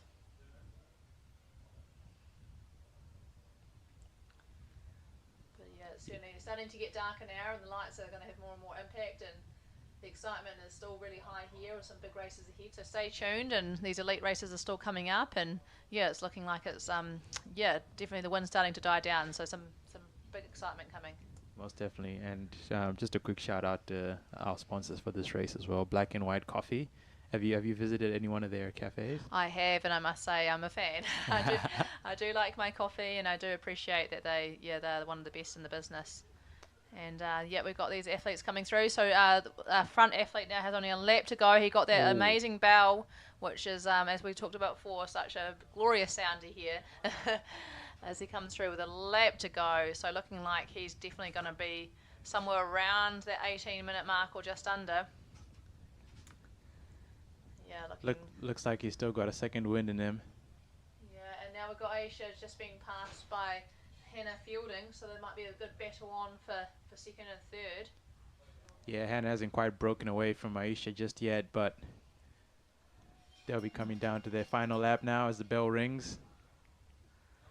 Yeah, they're looking pretty strong, and it looks like Hannah's really trying to break off Aisha, but Aisha's really trying to stick with her, so it's going to be an exciting battle. But as we see David Steele coming around with 200 metres to run, or just under. He's run perfectly. He's had Richard Bennett to chase the whole way, and Richard's done some amazing pacing, and it looks like he's pretty much going to be around that 18-minute mark, so you couldn't really ask for better pacing. No, you could not. Especially in this wind, like the time's probably worth a good couple of seconds a lap slower because of the wind, so they're doing a great job. That's what you want from a pacer. They'll push you to the end, take it that next gear. That's amazing. He's going to be just over 18 minutes. for David Seal. What an effort. 18:07. What an amazing run. Congratulations to him and to Richard Bennett for that amazing pacing and even racing himself the whole way. We've got Jess Winter coming through with a lap to go, and Becky Blay coming through with a lap to go. As we've got Hannah Fielding pushing away from Aisha Shafi as they're coming down to try and, they're going to be well under 19 minutes, somewhere around 18:40. And Sean Torcher now taking the 20-minute group for their final lap as well. That's right, and here we go. Hannah Fielding crosses the line in 18:44 and Aisha Shafi in 18:47. Both amazing runs, pretty tough in that wind, but they gave it a really good go. What an amazing finish. And they should be really proud of themselves. Here comes second place in the men's and third place, Wayne. Yeah, very good running by those guys as well. Very competitive second, third, fourth, and fifth, it feels like. Yeah, very close. Oh my goodness. And that was Ange Redford as well. Just missed her time there as she came through, but those girls were all very close and did very well. They'll be going for their final lap as well.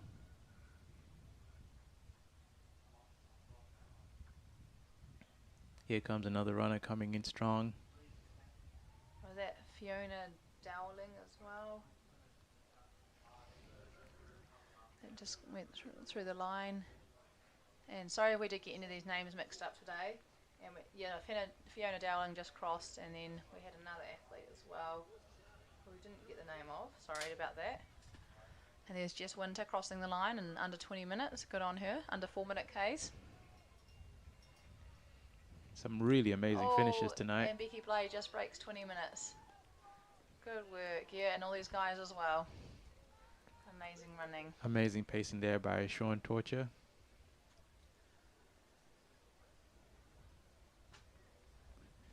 Yeah, and we've got a few more athletes still coming around and looking really strong and giving it everything right to the line. Can't believe the sun hasn't completely gone down yet. No. Still got some daylight to burn. That's correct, as we come up towards 7 p.m. Certainly doesn't feel like summer anymore though. It wasn't dark till 10 p.m. not long ago, it feels like. But and this is just the beginning. Although, on the positive note, great running conditions as it gets a little bit cooler. Yes, that's correct. Once you warm up, don't forget to warm up. Yeah. I feel like two of those girls may have had the same number, so I've got a bit confused on some. I'm sorry if any of those names were incorrect. Here comes doing our Harriet best with what from we can see. DGRS, coming in just under 21 minutes. Amazing effort. Oh, go work, Harriet. She's also one of the regular pacers for DGRS at Parkrun. Oh, that's amazing. So good that they give up their time, their Saturday morning, their efforts for helping others.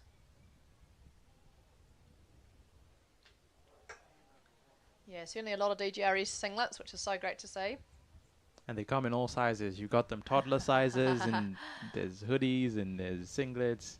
There you go. Nah, certainly a very strong club here in Christchurch, and doing great things as we've said about in the community. And big hat off to Don Gregg and for putting in so much to support and to help others. As we say, have such an amazing lifestyle with running. It's hard to believe it's still a relatively young club as well. Yeah, that's right. It's still, I think, as I say, it's only 4 or 5 years old. So, no, certainly making a huge impact. No, I think it's safe to say the future is definitely bright. Here comes our final finisher, coming in at 22:07. There we go. Good work. Still a really fast pace. Oh, so up next we've got the Cyclone Outdoor Power Equipment Mile, Women and Men Open. This is going to be an exciting race. We obviously have the elite men's race, mile race still to come, where we might hope to see some sub 4-minute miles. But this race here will be exciting to see, maybe sub 4:30 for some of the top of the field, which will be pretty fast. Cool, and we're just going down now trackside to Hamish.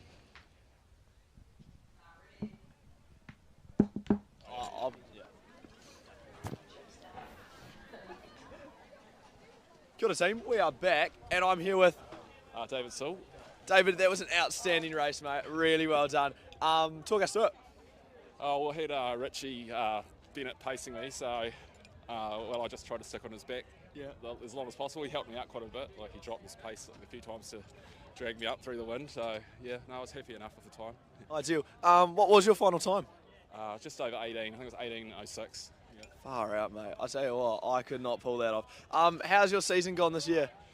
A wee bit of a mixed bag, really. I was a wee bit off pace middle of around Christmas time. I hadn't really been running a lot in a routine, and I decided to do Buller half, and make some room around I was the well off start a now? good time, but it was a really good hit out, And, and there's a few hills, and so I felt better since then, Move really. up the So track, starting to come closer right, I to think. just run. What does the next few months look like for you and your running? Oh, we're going to do Christchurch half Cyclone in outdoor paraequipment. it's in a few weeks, about 3 weeks, I think. And then I'm thinking about, haven't broken this to the wife, but I may do the marathon and Dunedin Marathon. I'm thinking about it. We've got Yeah. incorporated in this race Any winter goals? the men's B mile. Yeah, probably and just the a good women's PB at the open. Christchurch Yes. half. Trying to do better Race. than last year. Yeah. Yes. Yeah. All right, now that's all out of the way. Let's talk the real issues. On a sausage, what is the favourite condiment? We have, I probably like a bit Phil of Harrison, mustard, actually. mustard. Yeah. That's Pascal second Bell. time. Yeah, and maybe mix it with Richard tomato Knight. sauce. Yeah, but- good. Liliana Brown, Onions? Oh, yes, and onions, yes. Ian Yep. McCart. Cheese? Oh, McMahon. no, probably not. No, leave cheese out of it. Fair enough. Fair enough. Warwick How Hill, many sausages Still. do you think you could eat in one sitting? Oh, I'm a pretty big lad. Probably And 6 or 7. Showdown. Not that I would before no, I run. No, If I had to. Yeah, good. Now let's talk Cheerios. Where have they gone? Why are they? Where are they? Where are they? People be really good if people come down. I don't know, mate. Fair enough. Well, no, David, thank you very much. Really appreciate it for the interview. Cheers. Okay, cheers, thank you. In the Congoff area.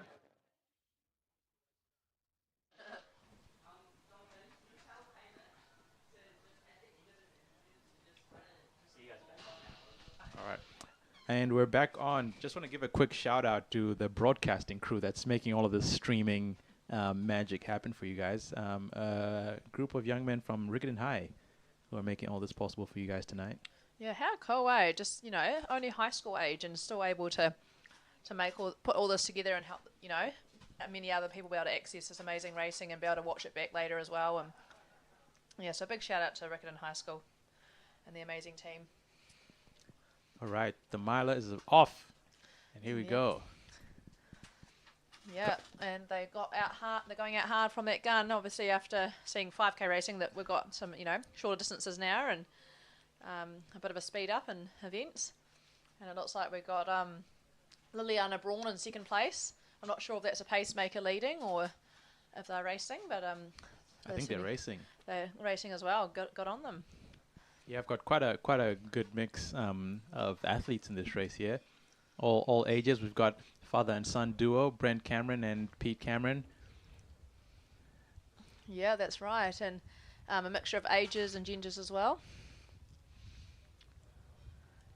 Yeah, and it looks like Liliana Braun and then Rosa Twyford just sitting in behind her. Then we've got Pete and Brent Cameron. Can't quite see who that is just behind him, but we've Looks got. like Shogo is coming up to Pete and Brent, just hanging Oh on yeah, there. there we go. Shogo Wantapi from Japan. We also got Pascal Bowie back there in the middle of the field, and Malcolm Cornes, and then we've got Mia McMath just sitting at the back at the moment. And we've also got Scuff, which is Hagley Parkrun's event director, hanging back there as well. Yeah, so Mia's looking like she's running well, going through in 1:21 at the back there. So remember, every athlete is running for their own goals, and she's going out strong. But we've got Pete Cameron at the front now. He's looking very strong, and he's a masters athlete in his 60s. Not trying to talk about age in a negative way, but in a positive way to show that it's never too late, and how amazing that he's come into the sport, but later in life and absolutely smashing it and doing very well. Like internationally, his times are right up there for a masters athlete. He's definitely keeping his son Brent honest in this one. Yeah. Son trying to keep up with dad. Yeah, that's for sure. I think, Brent's got a very bright future ahead as well, and having a dad like that who shows what it's all about and shows what hard work can do is very exciting for him and for their family, and wee sister Bella as well. We've got Liliana Braun still just trying to come up onto Pete's shoulder, with Rosa Twyford just in behind. Rosa's already run the 800. She won the 800 earlier in the night at 5:15, so she's only had an hour and a half break. and looking very good there in third place at the moment, with Brent just in there and then Shogo as well. So they're coming through 800 and 230, well 234 through the 2 lap split. Obviously it's just over 800 there because they start 9 metres before the line. Oh, it looks like Pete Cameron was actually pacing. He's pulled out now. So so we're just left with Liliana Braun, Rosa Twyford, Brent Cameron and Shogo One to be at the front. We got, how's it? I think that's Rasul. Oh yeah, Rasul. He's new to the track. I think he's only been doing track for not too long. He's absolutely an amazing athlete. I think he's done a lot of road, hasn't he? But he's quite early onto the track and doing very, very well. I think he's one of the closeted track runners. Didn't realize until he got a taste of the track. Oh, that's amazing to see. Yeah, to see how he finds it. And yeah, we might have had another athlete just pull out there as well. That's but unfortunate. Maybe they weren't feeling very well. But yeah, looking at the front, we've got Rosa Twyford now at the front. She's amazing, coming back for her second event tonight. Still looking strong as well. Looking very strong, and she's just having such an amazing season. Did really well up at Nationals and ran a huge PB in the 1500 or 420 to place her 4th, I think. That was just outside the medals, but an amazing run as well as her 800 that she also did very well on early in the Nationals program. And we've got Liliana Braun in second in the pink socks. Shogo One to be wearing the gloves. He's obviously finding it pretty wintry. And then we've got Brent Cameron, Rasul just in behind him. Is that Phil Harrison, I think? And behind him, Pascal Bowie, Malcolm, and behind him, and that might be Richard Mallock. Richard Scuff Mallock coming in for his final lap as well. Yeah.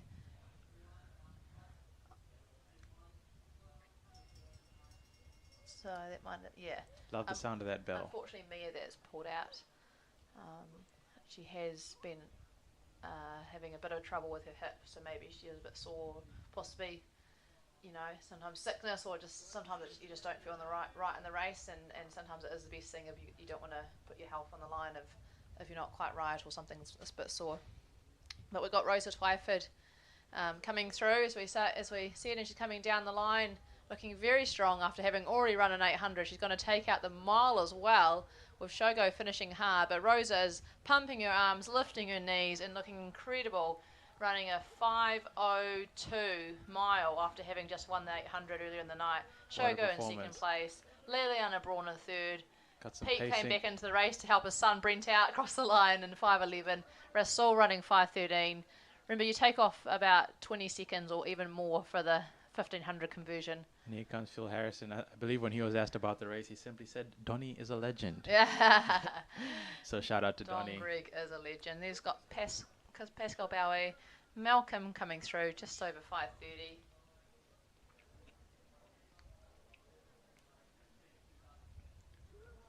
And not sure if we've got a name on this athlete, but he went out hard early in the race and maybe faded a bit, but still finished strong in the end there, and an awesome race to him. And here comes Scuff with a strong finish, the final finisher. And well done, running at just over 5:50 there. Wow, what a race.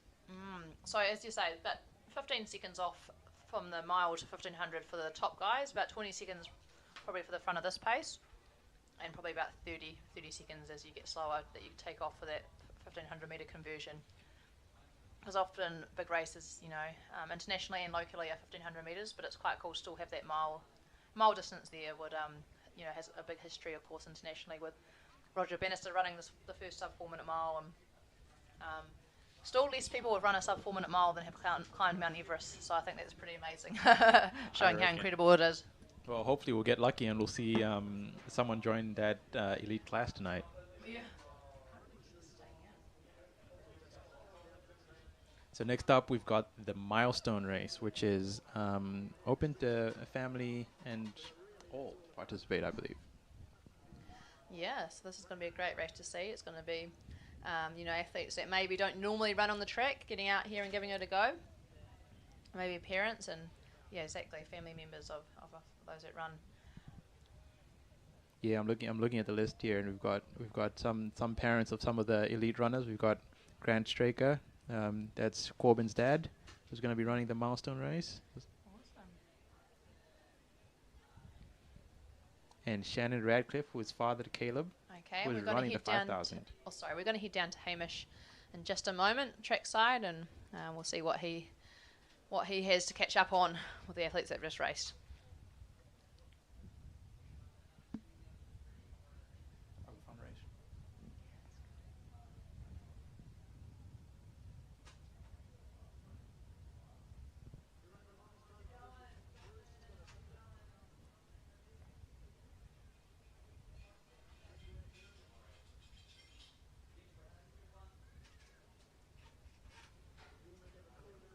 So the master race is the family one, right? Yeah. This one now? Yeah. Yeah. So it's a mile. Yeah. Likes maths and science. Those always are so good. Thank you.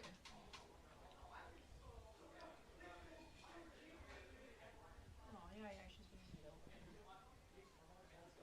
So actually, Coach, I don't really want to say that in the race, but I don't want to seem biased.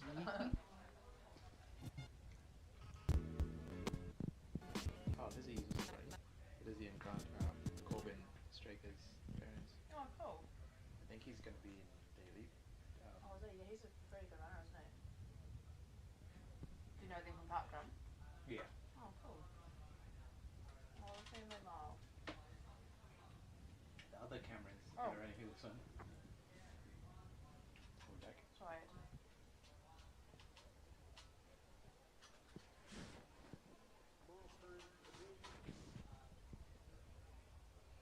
I think he's going to interview some of the family members.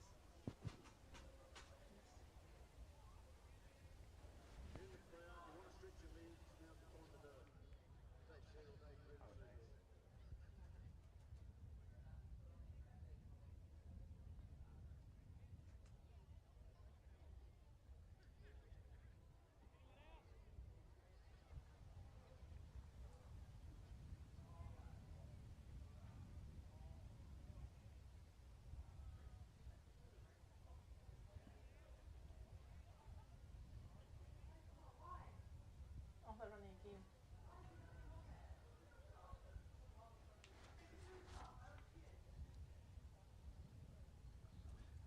Papa Pig. Those little girls, that's so cute. They already ran in the under 16 mile, now they're doing this one.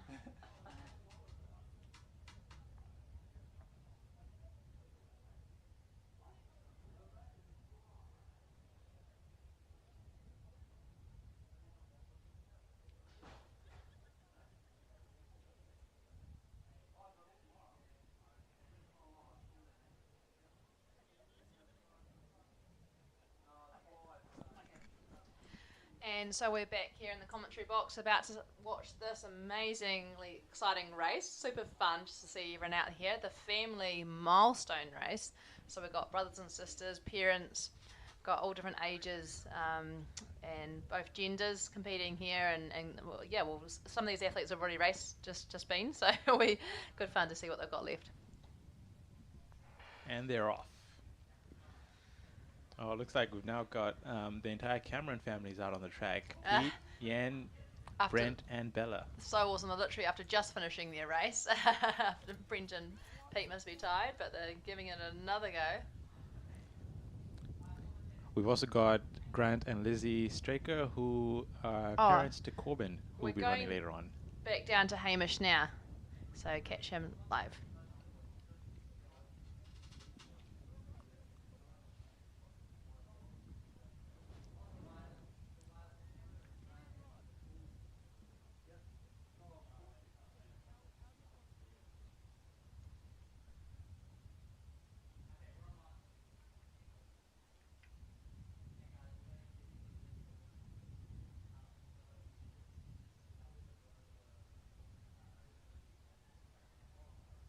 Okay, so we've got some technical difficulties at the moment. Unfortunately, Hamish's interview with Pete there is not quite working, but we can tell you what's going on from the commentary booth. So we got some of the fathers, possibly the men up the front of this race, and then we got, is that Bella Cameron in second place? That does look like Bella Cameron. Yeah, just ahead of those boys. And yeah, we've got a good mix. It's already been quite strung out going through the 400 already. Yeah, we've got a few parents, including Shannon Redcliffe, who is father Caleb, who was running the 5,000, and Jacob, who did the junior mile. Yeah, that's That's right. Cool to see the whole family out here today. The family that runs together stays together. Yeah. Is that what they say? Yeah, that's true. Yeah.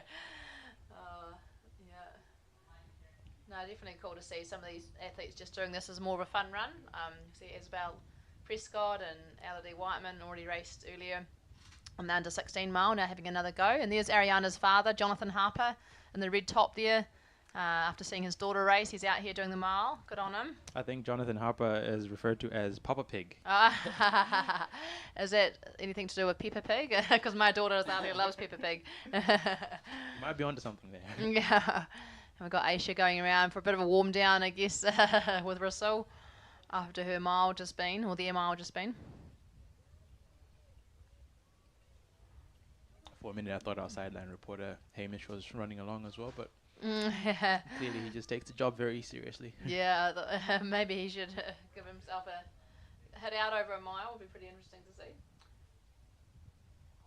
We've even actually got a couple of athletes from all over the country and all over the world joining us today, including Wilfredo, who is from the Philippines. That is very cool, isn't it? Yeah, that's right. It's all, it's such an international sport, and having competed all over the world, it's it's a great sport as well, because you don't need anything. You don't even need a pair of shoes. So ideally, you probably do want shoes, but you can just get out the door. You don't need any equipment, and Shoes are optional. yeah, that's correct. You can just go for it from your home, and and that's what I think I love about you see at the Olympics that all countries are represented. It's really just about hard work and obviously some natural talent probably doesn't does help, but really putting in hard work, whether you live in Kenya or whether you live in here in Christchurch, you've still got that same chance of making it. And we've literally got the tiniest of people out here on the track tonight, which is so amazing to see. Yeah, good on her. She's probably looks about 3 or 4. That will hopefully be my daughter in years to come. Not that I want to be a pushy mum, but hopefully she'll love running. Yeah, we got these athletes going around, Elodie and Isabel, looking like they're having a lot of fun, just chatting, bit of a warm down for them.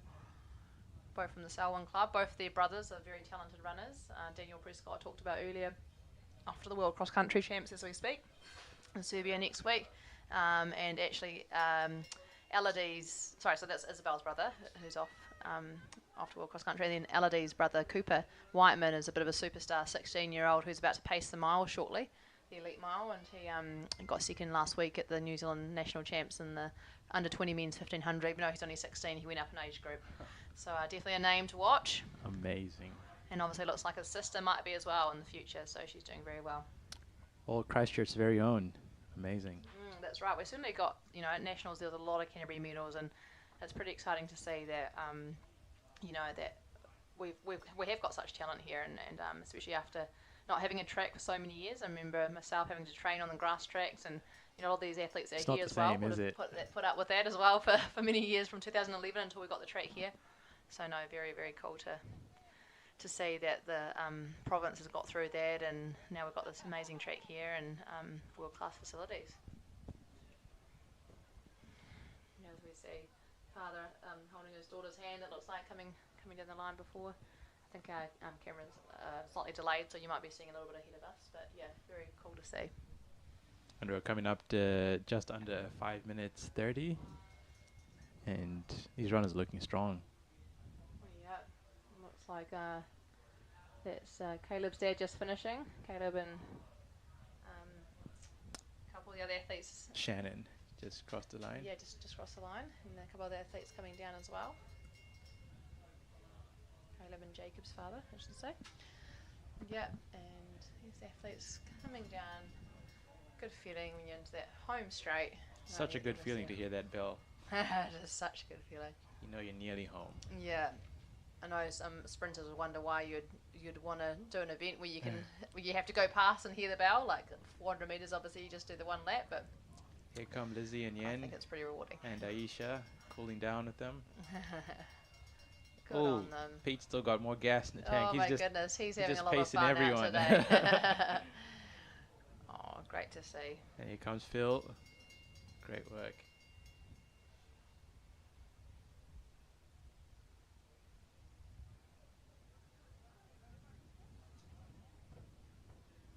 In comes young Brent and Rasul, who I think were just doing a cool down after their mile attempt.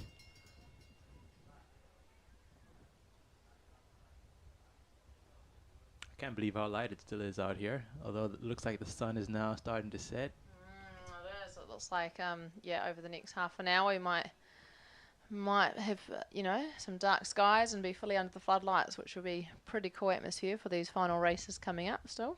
What is it like running in darkness like that? Oh, I guess there's lighting, but Yeah. in It the is a cool absence of atmosphere. sun. Yeah, I've had quite a few late races. I remember that one of the latest I've raced was one I think was in Spain, and another one was in Australia, and both of them were around 10 p.m. at night. So it did feel pretty late, and I think that one of the ones in Australia, I'd come from New Zealand not long beforehand, so with the time difference, it literally felt like midnight. So it was, yeah, it was definitely an experience racing at what felt like midnight. I still managed to actually do really well. I think I won that race. It was like a Brisbane International meet. Amazing. But yeah, cool to see these athletes coming through and having given it their best shot. It's so amazing to have the parents and their children and siblings to be able to just bond over something like this as well. Yeah, so cool, isn't it? And some are doing it more for fun, and others are doing it with, you know, a bit more determination and wanting to really give it a good go, and some are just using this as a secondary race, but certainly all still doing their best. And just saw Yen crossing the line there in about 8:10, so good work. That's Pete's lovely wife, and Brent and Bella's amazing mother who does so much in the community as well. And there we have Jonathan Harper, Ariana's dad. Great race by him. He's been an amazing ambassador of the sport for many years, Jonathan, and coaches some athlete. Well, he was up in Wellington coaching up there. Just moved down to Christchurch maybe half a year ago. So, yeah, really cool to see.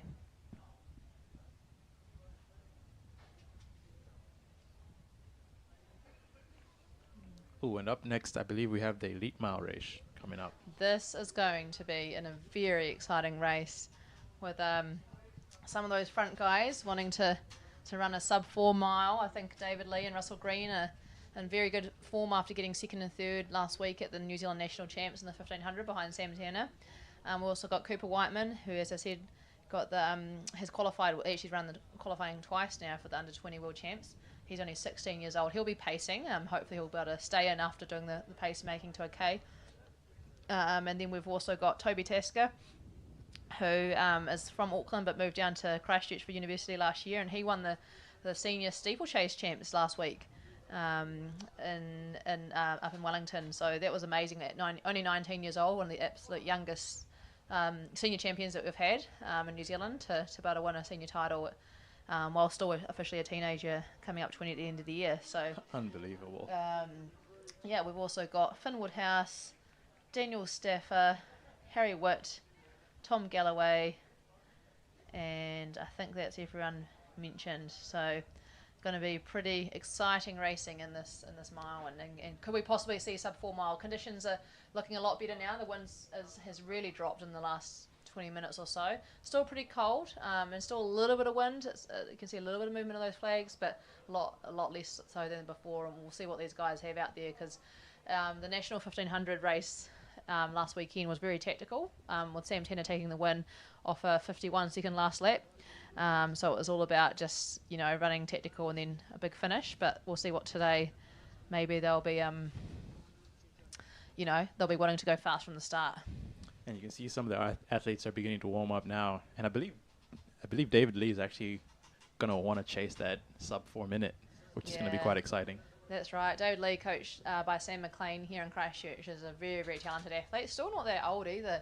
I think, you know, sometimes you think when they're running so fast that maybe they've been around a while, but, you know, he has been running well for a while since his comeback, but he's still also pretty young and got many years ahead of him, and, you know, verging into that international scene. It's pretty excited to have some amazing men coming through like him.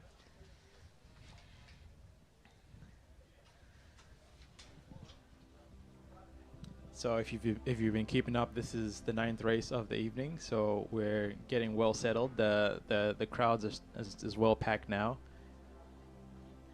Yeah, I think that's right. A lot of people have turned up to see this race, and it's going to be a very exciting race.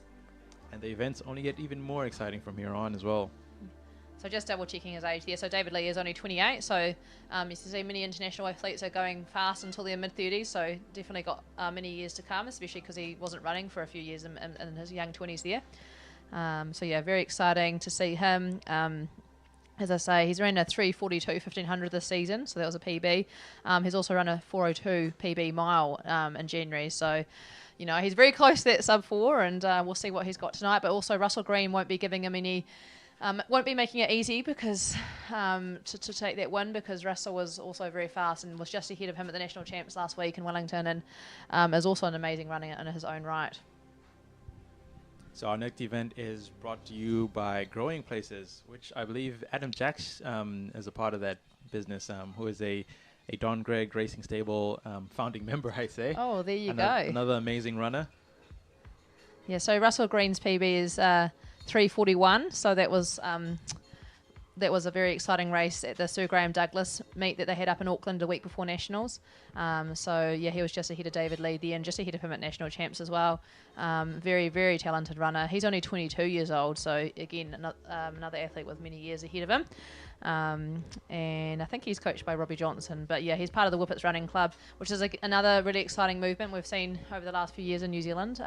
Another club that's really, really, making a prominent mark in New Zealand running, and getting lots of people running to begin with, as well as a lot of the elites that run for that club. It's great to see they've certainly introduced a lot of people to the sport and making it really exciting for New Zealanders. So great to see all these clubs that are doing that and making athletes feel like they have a family, as a family to be a part of. So very special.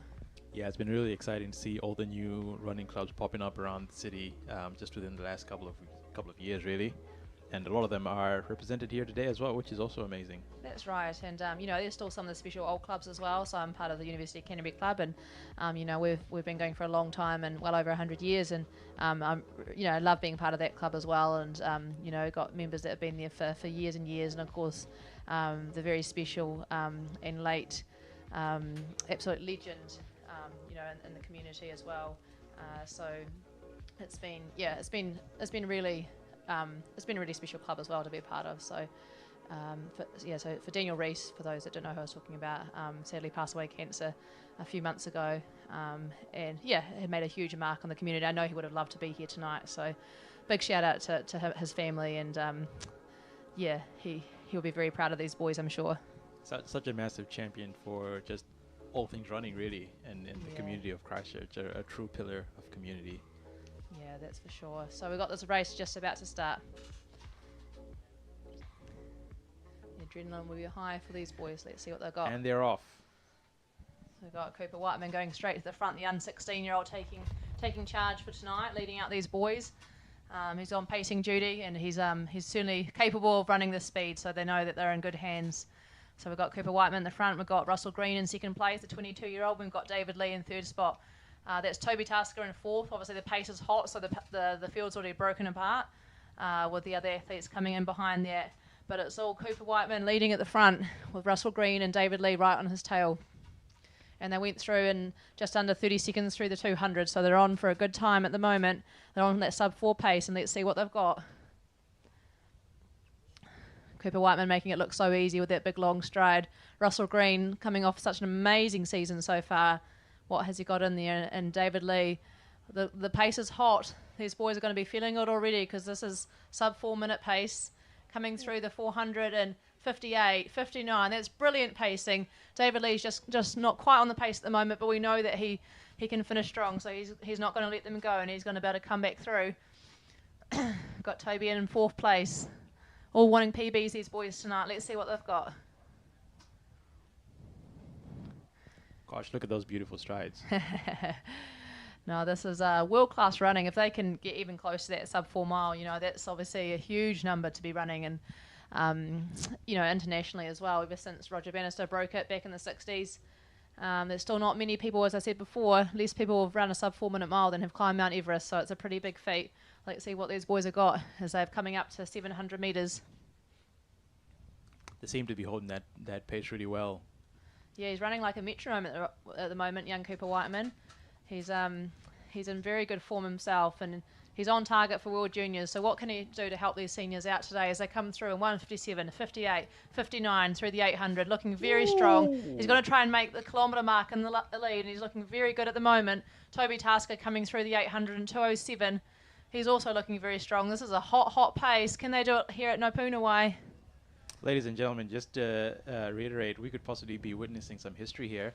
If you can see by the crowd that's gathered around the track now. Oh my gosh, I'm getting so excited. This is so fast and they're looking so good. Russell Green is sitting right on that pace and he's still on perfect pacing at the moment. 2:27, 28, 29. That's 2:30 through the K. They're still on target. Is Russell Green going to be able to break that amazing 4-minute mark? Cooper Whiteman has pulled out, leaving it to Russell Green to go.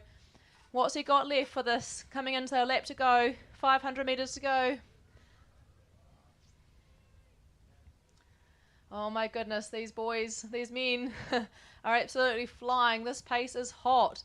Is David Lee going to be able to come back onto Russell Green? We'll see what they've got, these Whippets runners. Absolutely flying. He's almost on target, just dropping slightly maybe. Russell Green going through in 3:01. David Lee going through in 3:03 through the 1200. We've got another Whippets runner, Toby Taskett, going through with a lap to go, and it's going to be around 3:15. Let's go, Toby. But it's all Russell Green at the front, and as the sun starts to set here in Christchurch and Nopunawai, Russell is having an absolute blinder, but don't count out David Lee yet. He's looking strong on the back straight as we come round with 200 metres to go, and Russell Green hits the 200 mark at 3:32, just slipping a wee bit, but still on for an amazing time, having a wee glance behind. Looks like he's taking it up a gear now, coming around the bend for the final stretch. Oh, he's still got a bit more left in the tank. I didn't think it was possible, but it looks like he might be speeding up. And they're going to run a pretty fast time. It might not be quite sub 4 tonight, but it's still pretty spectacular in cold, windy conditions. And Russell Green comes towards the line. 3:59, 4 minutes. Oh, so close. He's going to run about 4:04. 4:05 it looked like for Russell Green, and 4:07 for David Lee. Amazing running and not perfect conditions. Their local track. How incredible was that? And we've got Toby Tasker coming down the line as well. You can see the wind is moving his singlet to the side, so it's not ideal conditions. But Toby coming towards the line, lifting his knees, driving his arms, and he's going to run a 4:26. Not quite what he would have wanted today, as we got 4th place coming through. Sorry, we didn't get a name on some of these other athletes.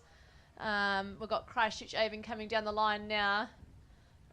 Number 183. That's Tom Galloway, who is the captain of Thursday Strides, apparently. And also friends with Harry Witt, apparently. Yeah, and there was Finn Woodhuis just behind him. And then I think that may have been Daniel Stuffer, and behind him. Amazing running, guys. So good for a local race. Not ideal conditions, a bit of wind, but super fast. Amazing pacing by young Cooper Whiteman. Absolutely spot on through those splits. Just a bit hard to hold it when you've got a bit of wind there, especially once pace had pulled out. But yeah, very, very good running by those men, and very exciting to think what they can do, in races coming up and in the future as well for New Zealand, because they're just verging on the international level. And, with Sam Tanner and some other great legends just ahead of them, they've got what it takes, and it's going to be exciting to see, because New Zealand running is in very good hands, and as well as the young ones coming through as well, and having 7 world qualifiers in the under 20 age group. They have run that qualifying time for Peru for the end of the year. We know that New Zealand is in great hands for running, and we've got a great history and an exciting future ahead. Gosh, you can still feel the electricity in the air right now. The tension was high just watching that final lap come in. But as you said, the weather conditions not ideal, but still a stellar performance by these athletes here tonight. Yeah, it might be one of those things that if it was been 20 minutes later, maybe conditions look like the wind will be dropping as the night goes on. But certainly still very impressive running out front, and hopefully those boys further back as well may have been able to run PBs. But it just shows them that if they get into a fast race where it's not windy and it's a bit warmer, what they can do. And I'm not sure if these boys might be doing Australian champs coming up, and maybe some of them will go over to Europe. But yeah, certainly, with Geordie Beamish and Sam Tanner, and obviously Nick Willis is not running so much now, but some guys to look up to. I think it's really pulled these guys through, and it meant that we've got yeah, a lot of talent, and also in the females as well. So we'll see some of the females coming up in the women's 5K, which we have next. But yeah, that was very, very exciting, wasn't it? Oh my gosh, I'm still shaking with excitement. You're telling me I'm still speechless. I still can't put into words what I just witnessed tonight. And it's exciting to think that there's still some more exciting races to come ahead as well. Because up next we've got the Harcourt's Vision 5,000 meter men Series B Elite. Yeah, so this is going to be another exciting race with some of the boys that were just not maybe quite wanting to be in the A race tonight, but still super fast and still wanting some big results tonight. So yeah, we'll go through the names as they come up. But yeah, we've got some runners who are around 17 minutes, possibly even some down into the 16 minutes. So it's going to be an exciting race, and there might be some different tactics going on. I'm not sure if there's a pace in this race, but we'll soon see once they get out there and see what these men have on offer. Yeah, I think this is probably going to be around that 17-minute mark is sort of where this group is looking, 17, 16 minutes, just looking at some of the names on this list here. Yeah. But no doubt it's going to be a competitive one as well, because we've got some really strong runners in this heat coming up. Yeah, that's right. Sorry, so I was getting myself a bit confused. The runners that chose this race as opposed to doing the men's A race, which is still coming, the elite 5K A race. But yeah, pretty exciting to witness all these races tonight and see some guys be able to get out there and get some PBs. But yeah, just seeing a wee fist pump between Russell Green and Cooper Whiteman after his pacing duties are done, and Coach Sam, my husband, down there. It's a real pleasure to see what Cooper's doing, and with the help of Sam McLean as well. He's a very talented young athlete, and obviously want to nurture and make sure that they come through in the senior years and be at their best in their 20s and 30s. And I think there's a lot of talented athletes all around New Zealand with good coaches who are wanting to do that as well. And the likes of Bo Ritchie and other athletes up north, and of course some incredible racing last weekend at Nationals. It's Jamie Mora is of course another one who won the 1500 title just ahead of Cooper Whiteman last weekend. Gosh, I'm just thinking it's going to be hard to go to sleep after all this fun tonight. Especially if you got one of those black and white coffees. Yeah, I bet. And I think we're still not yet done. There's still more to come. That's right. And some of these athletes probably would be having caffeine before their races, so they might be up late tonight. I'm not wanting to be too late tonight because we're going to go and support my husband Sam's running the Lee race. So I wonder if there's some other people here tonight or listening as well that could be doing the big bike race tomorrow to Akaroa, 100k. So it's going to be exciting. Fingers crossed it's going to be good weather conditions for that. Yeah, that's right. It's looking pretty good, I think, at the moment, the forecast. So hopefully it's not windy and not too cold as well for the 8 o'clock start. Sam couldn't twist your arm to do the race. No, not at the moment. I have had this injury, but I think the cycling's certainly not as much of a strength as my running, but I do prefer over swimming. So maybe I'll, maybe in the future he might be able to get me out there. But at the moment, I do enjoy a bit of cycling for cross training. Yeah, I signed up for the race once because I thought it would be a cool idea, and it's a whole different beast from running. There's a whole different techniques, and but it was fun. Wouldn't do it again though. That's right. Yeah. Did you manage to make the whole 100k? I did. Yeah. I did. Good on you. That's impressive. To about to say you did 100k in one go is a long, long way. I learned how to do bunch riding, which is good. Very scary. Yes. In the moment. Oh my gosh, that's why I think that'd be the biggest thing I'm afraid of at the moment is being able to draft. And Sam keeps telling me I need to get closer on his wheel. I just keep thinking, if I just mess this up, I'm bringing this whole peloton down. Yeah, that's right. That's the thing, eh? One little cobblestone or one little pothole, and the whole pack could be down. And also the downhill scares me. And of course, the race goes over the pothole, so it's a pretty hard course, I reckon. Nah, I decided it wasn't good for my mental health. So. Yeah, fair enough.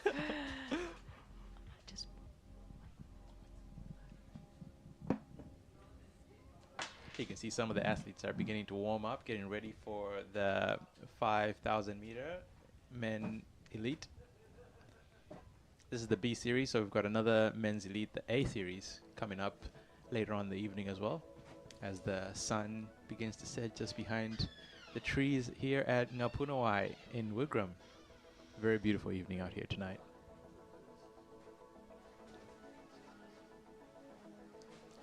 Just when you think the wind is dying down, the flags seem to be telling a different story by the way that they're moving tonight.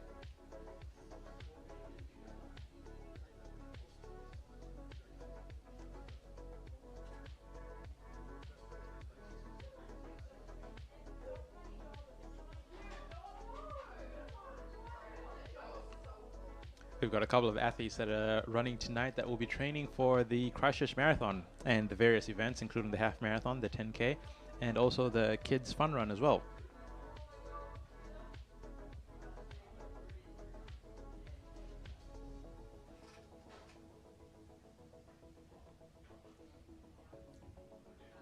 Just to give you an idea of some of the athletes we've got in this upcoming race, we've got Caleb Radcliffe, who took up running in 2012 and has managed to shave off 10 minutes off his 5-kilometer time in that short space of time, which is amazing.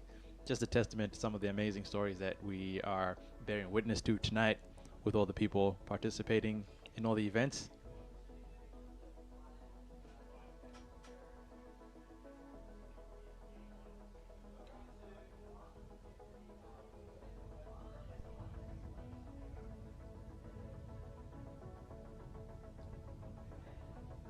We've also got a few community runners as well from the various running communities spread across Christchurch, including Tom Bloomfield, who is a self-described parkrun addict who is now trying out track, something different. That's the beauty of track, is that it's open to anyone, and for an event like this, whether you're a trail runner or a casual park runner, the track is for everybody. And in an event like tonight, we've got all these various events that are for all able people.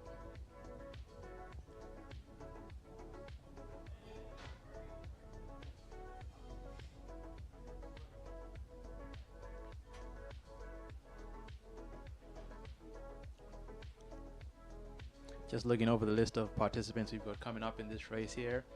We've got Flynn Register, who is studying chemical engineering at UC. Wow, that's impressive. Mike Anderson, Nathan Borton, who recently placed first in Oceania's Sprint Orienteering Champs under 20s. Really impressive. Nathan Heaver, who is got a current parkrun PB of 17:24. Simon Christiansen, Ben Rowley, Ben Wilkinson. Oh, Ben Rowley actually placed first in, this is his first race in Christchurch after recently moving up from Dunedin. Oh, well, glad to have you here, Ben. Welcome. Andy Tuxey, Caleb Radcliffe, who I mentioned earlier, took up running in 2022. Simon Kerr, whose claim to fame is winning the Cromwell Half Marathon in 2009. That's really impressive. Austin Murray, this is their first ever 5K race. Well, you picked a good race to have your first 5K event. Jason Wilcock and Samuel Elstad. And so we've got the runners are off now, heading off and slowly easing into the pace. We don't seem to have paces for this race, but I think there's a good number of participants that there's a bit of drafting going on. We've got Shogo back, who ran the mile earlier on. Seems to still have some energy to go for a little bit longer.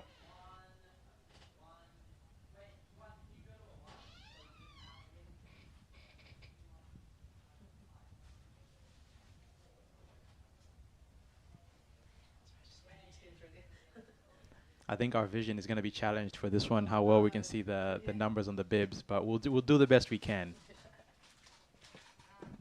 Sorry, just back joining in now. So yeah, pretty exciting to see this men's B race having gone off.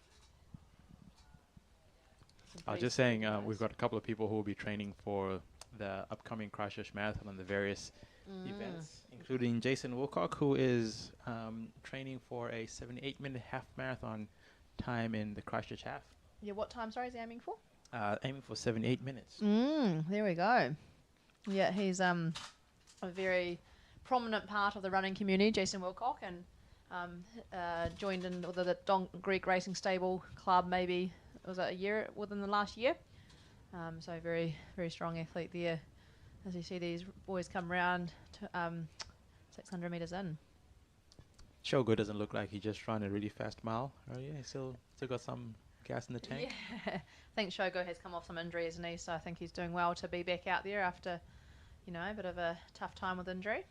Well, he certainly doesn't look like he's lost a step.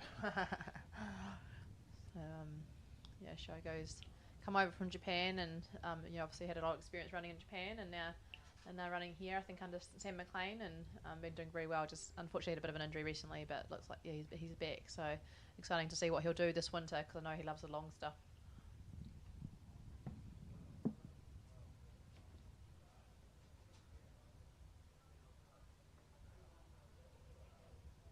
Gosh, I'm really appreciating the true beauty of Ngapunawai under these lights tonight, as the sun has just about disappeared from sight. Yeah, that's right. It's really quite magical feeling with the floodlights on and the athletes out there doing their best, and the crowd still here giving them support and cheering them on. Pretty cool atmosphere, that's for sure, and reminds me a lot of races overseas where they also do it under lights, at night time, and usually the wind drops down in the evening, so it's often a popular time of night to race, or time of day.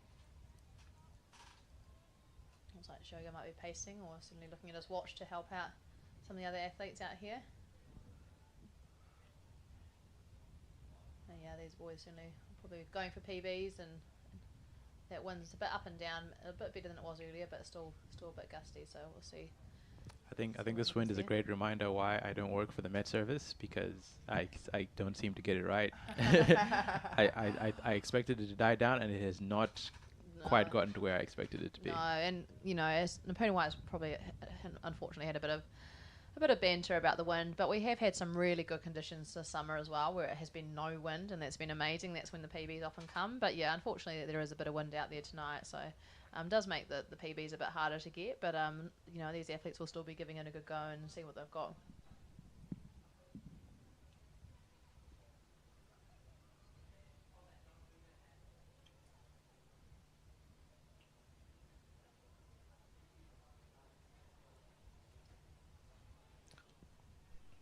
Looks like the first two male have broken away from, sort of created a separation from the rest of the pack. Yeah, and that's number 181 at the front. That looks like it's Samuel Elstob, who loves chocolate milk. So I can definitely agree with that. It's definitely it's the ultimate recovery after racing and training, and you can't get really much better than a chocolate milk.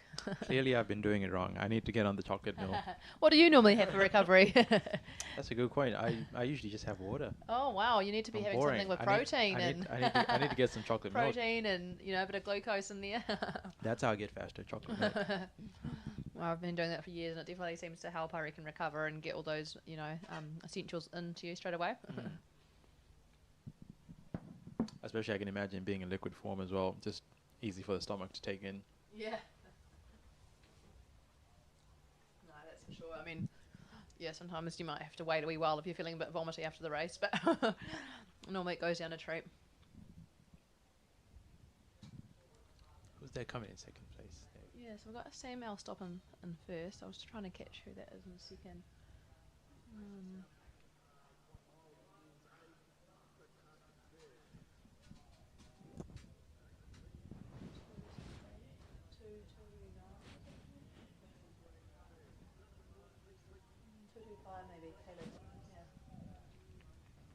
So once again, just a shout out to the sponsor for this event, Harcourt's Vision Real Estate, that is making this event possible for us tonight.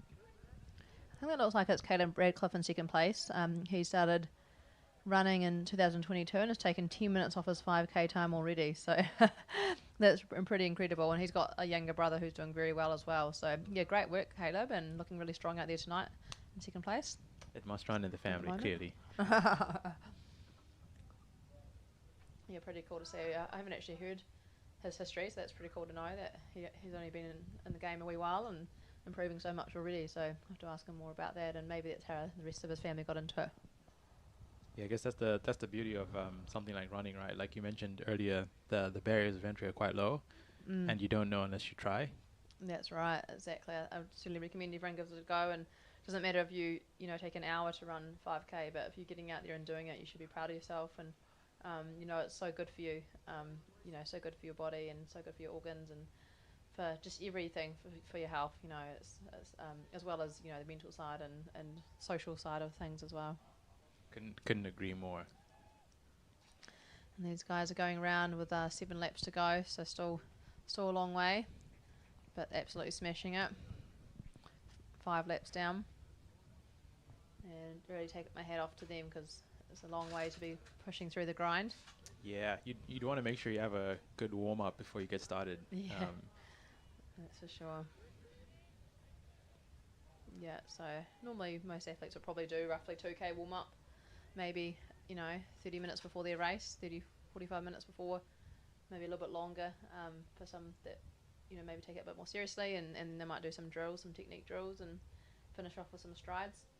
I normally go out for my warm up about 45 to an hour before, especially if there's a call room 20 minutes before. You need to go obviously a bit earlier. Yeah. But yeah, how long do you like to warm up before a race? Oh well, actually, I've been notoriously bad at warming up, and then because I consider myself a practical learner, so after some injuries, I was like, warming up is a good idea. Yeah. And so now I do warm up. Yeah, and it makes a difference. So yeah, imagine. yeah. Especially as the seasons start to get colder as well, it then takes even longer to warm up. Well, yeah, that's for sure. No, and especially for the shorter events as well, it's more likely to pull a muscle if your body's not warm before it. Warming up and stretching. Who would have thought? Yeah, so dynamic stretching before your race and static stretching after.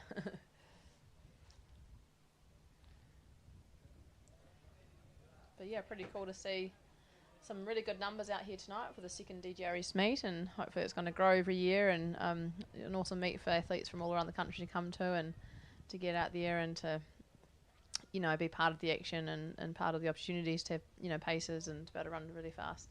I mean, for a lot of people tonight, I'd imagine they otherwise wouldn't have had a reason to come to this beautiful track as well. Yeah, that's right. So it gives people a chance to check it all out and not feel too intimidated. When there's some big meets here, people might not want to take part, but this is a meet for all abilities, all levels of ability.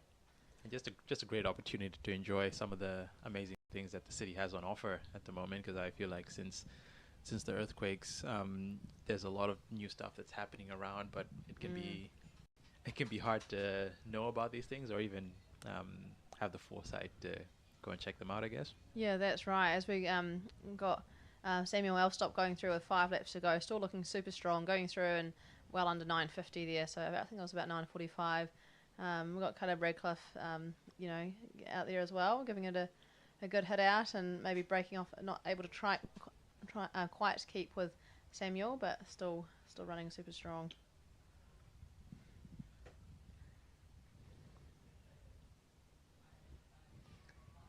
Yeah, and just trying to check out, it's getting a bit hard to see numbers in the dark. I think that might not actually be Caleb Radcliffe, sorry, they're in second place. May have read the number wrong. It's another Chab athlete, so we'll try and get that to you shortly. But I think I can see Caleb back a bit further. Hopefully the stream is coming through clearly, though. Yeah. I'd imagine under the lights it'll be pretty clear. The audience can probably see the numbers better than we can, to be honest.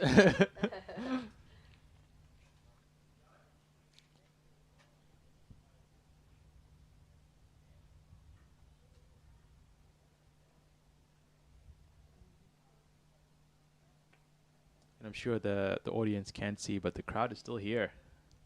The crowd is still here watching the event and anticipating the events to come as well. That's right. Still some big races ahead, so we're pretty excited for the race for the men and the women, both coming up next.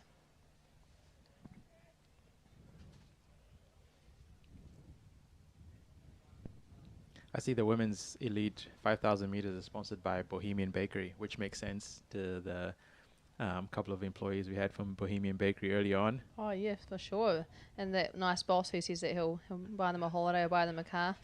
I want to work at Bohemian Bakery now. Yeah, if they win the race.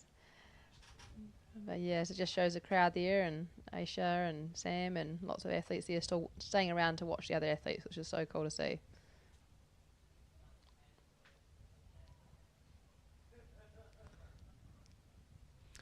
even though I can't quite see the numbers, I can recognize some of the people just by looking at their running form, which I always find quite interesting.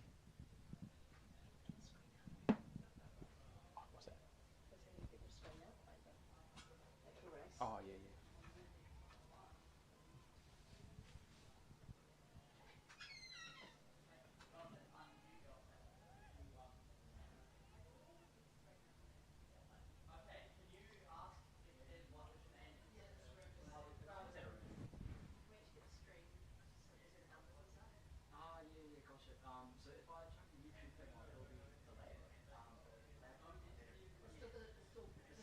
Yeah, that's still something. Yeah, that'd be cool. Because that's what I had on my phone, and at least we can still kind of work them out. Yeah. Yeah, I can get it bigger for you on here. Yeah, perfect. Yeah. Thank you. Sweet. My phone's about to die as well, so. Oh, yeah, all good. Perfect. Just go on to. Oh, there it is. Then we can kind of work out numbers, even though, so it is slightly delayed, eh? But are they seeing it? They're seeing this then. This is live. Yeah, this is what's happening right now. It'll be your mic will be like 10 to 15 seconds later. Okay. Yeah. Okay. Cool. Yeah, so yeah, I'll leave that up for you. Cool. Thank you. Get a charging cable for you as well, 'cause that's about to die. But yeah, just keep on. What? Oh, this is about to die. Yeah. Soonish. Yeah. Okay. Cool. You don't have an iPhone charger there too? You have any chance? No worries if you can't. Yeah. Thank you. Again, just a shout out to the amazing crew from Riccarton High School that is making this live streaming possible. Yeah, they're doing an amazing job, and just teenagers, and they've got this all going up, and so many screens going on behind the scenes, and putting in the obviously us in the commentary booth as well, and going down live to the reporter. So great job from Riccarton High School, doing amazing. Can see some comments now. We haven't had the access to the actual footage yet, but now we're able to see some of your comments in here. Will Chris Dryden break 14 minutes today? Wow. Oh, that's a lofty goal. He has run. Okay, we're just gonna go back on the ground to our sideline reporter Hamish. We on? Sweet. Kia ora, guys. Just down here at the Sausage Corner, we've got some awesome new workers, new faces, and we're going to interview one today. Who am I here with? My name's Brent. Now, Brent, how are you enjoying tonight? How's the sausage sizzle going, mate? I am pumped. I'm not really doing much of a good job, but my sister's doing a better job. Nice. Now, what's your favourite condiment on the sausage? It's tasty. Tasty? Yeah. Tasty. What's the best sauce? I don't actually have any sauce. You don't have any sauce? Do you guys have a favourite sauce? Tomato sauce. Tomato sauce. I quite like sauce? barbecue sauce. Barbecue sauce? Mustard? Okay. Okay. What about mayo? Yeah, mayo's okay. No, mayo's oh, wrap. Back to you guys. And that was just our sideline reporter Hamish interviewing young Brent Cameron. We can't actually see what they're talking about, sorry, but hopefully you guys can hear. As these athletes get the bell lap with a lap to go. Looks like it's still Samuel at the front.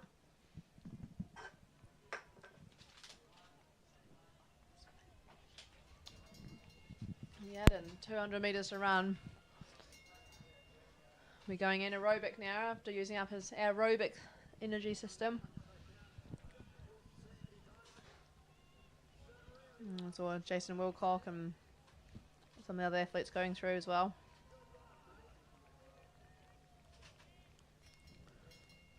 But yeah, that's Samuel Alvstop just crossing over the line there. Amazing running. Here comes Simon Kerr. He's looking strong as well. The 2009 Cromwell Half Marathon champ right there. There we go. All running just, in the mid-16s from pretty speedy times.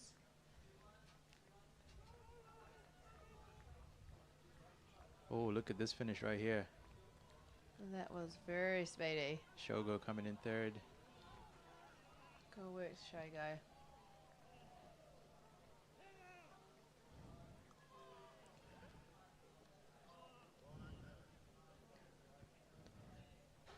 And that was Ben Rowley just coming in as well. So this was his first race here in Christchurch after moving up from Dunedin. Sorry, we've got some of these names mixed up earlier. We didn't have access to the actual footage until now.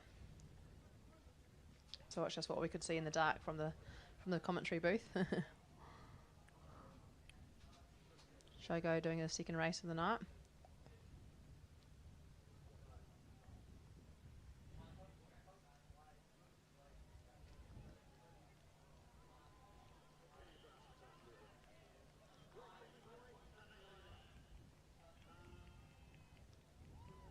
And that was Nathan Heaver, who's just finished as well. Yeah, Nathan has a PB of 17:24 from the park run, so pretty close to that tonight.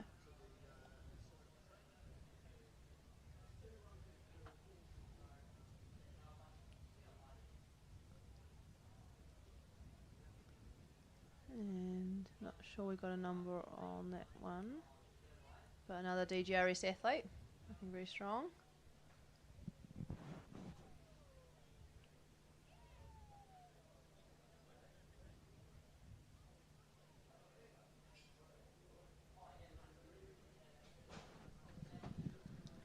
And it looks like that's it. So the next race we've got coming up is the Bohemian Bakery 5,000 meter women's elite, and they've already lined up on the course at the moment.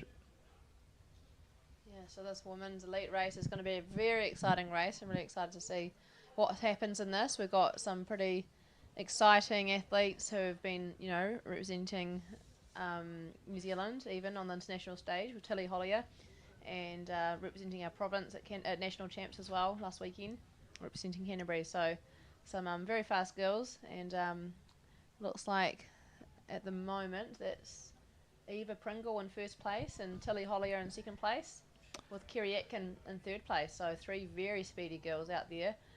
We've got Rosa Twyford out there pacing again for Sally Gibbs, who's an incredible athlete in her 60s, who's been smashing world records, world masters records. We've got Caitlin Bassett and Sabina Pyrus and some other amazing athletes in this field as well. So it's going to be very good to see what happens, and yeah, some very fast running. Do you know a fun fact about Eva Pringle is that she is the owner of 2 Flemish giant rabbits. Wow, that's very cool. I know Eva, but I didn't know about her rabbits, so obviously need to know her better, don't I? I had to Google this, and these rabbits are the size of dogs. Oh my goodness. They there are you go. massive. Wow, Eva, if I can come around and visit sometime. But yeah, these girls getting out to a good pace, going through that one lap and under 120 there. So that's under 16, you know, that's kind of low 16-minute pace. And we've got 2 paces for this race here today. We've got Rosa Twyford, who is pacing for 18 minutes, and Alex Kelleher, who is pacing for 17:30. That's right, with these other women at the front as well ahead of that. So Eva Pringle and Tilly Hollier and Kerry Atkin looking very strong there. Fun fact for me, for Kerry, is I used to flat with her and have seen how hard Kerry works. She's a triathlete who obviously very, very good runner as well, with those 3 sports there in triathlon. But yeah, she's had quite a few injuries recently, so it's good to see that she's back out here. Just as we see Miriam Clark and Natalie Dryden and Lahana go through the year as well in that group with a few other athletes. So a really strong field, really exciting to see. A couple of athletes from the start list, of course, have already raced. They changed races to the mixed race. That's Aisha Shafi and Redford after their amazing races tonight. But yeah, so we got this elite race coming through now with, almost 2 laps down. And those front girls certainly absolutely smashing that pace. 2 minutes, 37, 38, 39 through the 800 metres at the front there. Alex Kelly here pacing Miriam and Natalie very well as the other girls in behind. But yeah, we've got the 3 Whippets athletes with two in black and 1 in white, but all Whippets doing very well. It's amazing to see these athletes who clearly train together and are clearly pushing one another to bring out the best performance out of each other. Yeah, that's correct. It's Eva came off an amazing nationals, having won the steeplechase there last weekend in Wellington, and we also had you know, Tilly obviously, as I said, and Eva in the 5K running very fast. I can't remember exact placings, but both I think were certainly somewhere around 5th or 6th. And as I say, Kerry, haven't seen her racing for a wee while, but she's a very strong runner, and I had a good battle with her at Canterbury Champs last winter, and only just managed to beat her in the very last part of the race, but she certainly kept me on my toes and is a very strong runner who's had some amazing triathlon results.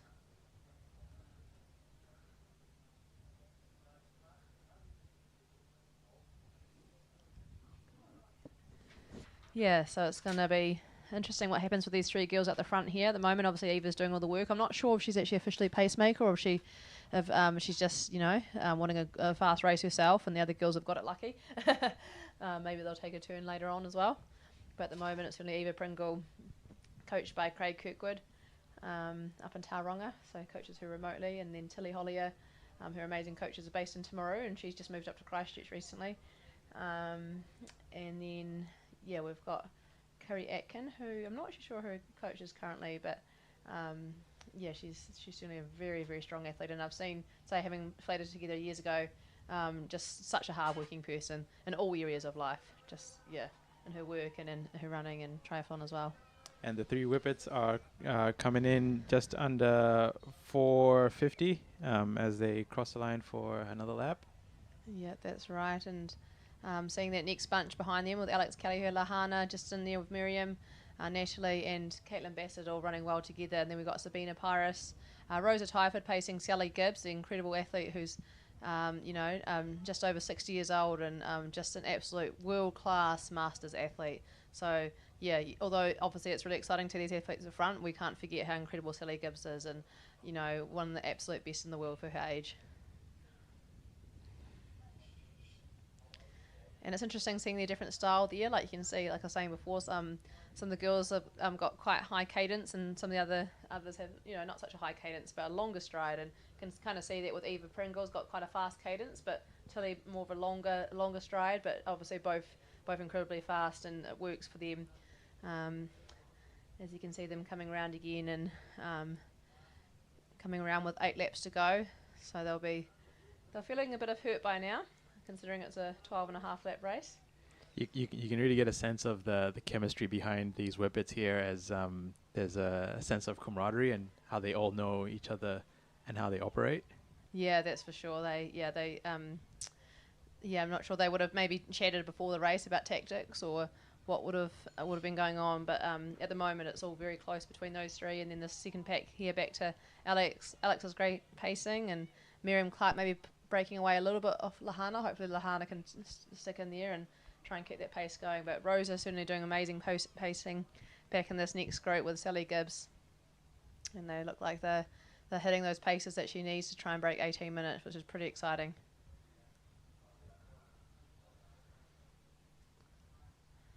Yeah, as we see the first group just get a little bit further ahead of the second group, and then that third group. So it's great to see that there's, you know, different races going on within this one race, and all very exciting within their own right. Yeah, the race is essentially broken up into 3 separate races, hasn't it, with the separation? Yeah, that's right, and they'll be, you know, racing against those that are around them and wanting to get that good time as well, because obviously it's not just against the other athletes, it's also against the clock. And do you get nervous before races? I was just going to say something the athletes probably would have been quite nervous. How do you find you feel before? A friend of mine actually, I guess, taught me something, and he was like, feeling nervous and excitement. It's the same chemical reaction that's happening in your brain. It's just how you are interacting with it that's different. And sorry, I just think that was the 2K split there, maybe just on 7:30. Oh, fantastic! Just a wee FYI. But yes, so how you react, sorry, to. I remind myself that I'm excited, and it's the same feeling. It's queasiness in the stomach, but it's the same feeling when you get excited about something. And what about yourself? Yeah, no, I think it's right. It's, like you say, it's trying to turn it into excited nerves rather than fear. You know, like rather than thinking, oh my gosh, I don't know if I want to do this, or this is so scary. It's about, you know, okay, yes, this is a big race or whatever it is. You know, whether it's a big or a small race, but it's the same whether I'm competing at my local track in a little local club meet or whether I'm competing internationally. All I can do is get out there and run as fast as I absolutely can. And you know, the more prepared you are before the race, probably the less nervous you might be. Yeah. And if you're, you know, you feel like you've done all the training, that's all you can do, and you get out there and you just got to have positive thoughts and believe that, you know, once the gun goes off, you'll know what to do and you can just do your absolute best. But nerves is definitely a big part of it, I think, you know, a lot of athletes do struggle with it, and I know I have myself over the years. But as we see these athletes coming around again, just like a metronome, Eva Pringle doing some amazing leading at the front with Tilly Hollier, and then Kerry Atkin just in behind them. Honestly, such amazing job by the pacers as well, holding that pace. Yeah, as we see the second group starting to break up a wee bit. Alex Kelly here leading Miriam Clark, and Lahana just trying to hang on with Natalie Dryden and just behind her. Caitlin Bassett pulling off the back a wee bit, but still running very well with Rosa and Sally Gibson behind there, and some amazing pacing is that. Sorry, just trying to get some names, just making sure I'm looking at them right. I think that's Craig Oliver actually pacing. Maybe wasn't listed on the start list, but looks like Craig Oliver, after having run his awesome 800 earlier, is now pacing Sally Gibbs as well as Rosa.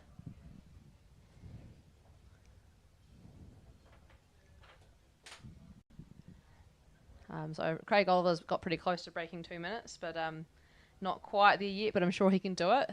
Pretty incredible time for a Masters athlete. And he was, I think, 2:03, 2:04 maybe tonight, but he's run 2:02 recently, and I'm sure in the right race, when it's good conditions, without the wind, he can definitely do that. It's like it's 10 minutes for that group going through that 200 there for Rosa Twyford. It looks like Sally might be just struggling to keep up with the pace, but hopefully she can do it.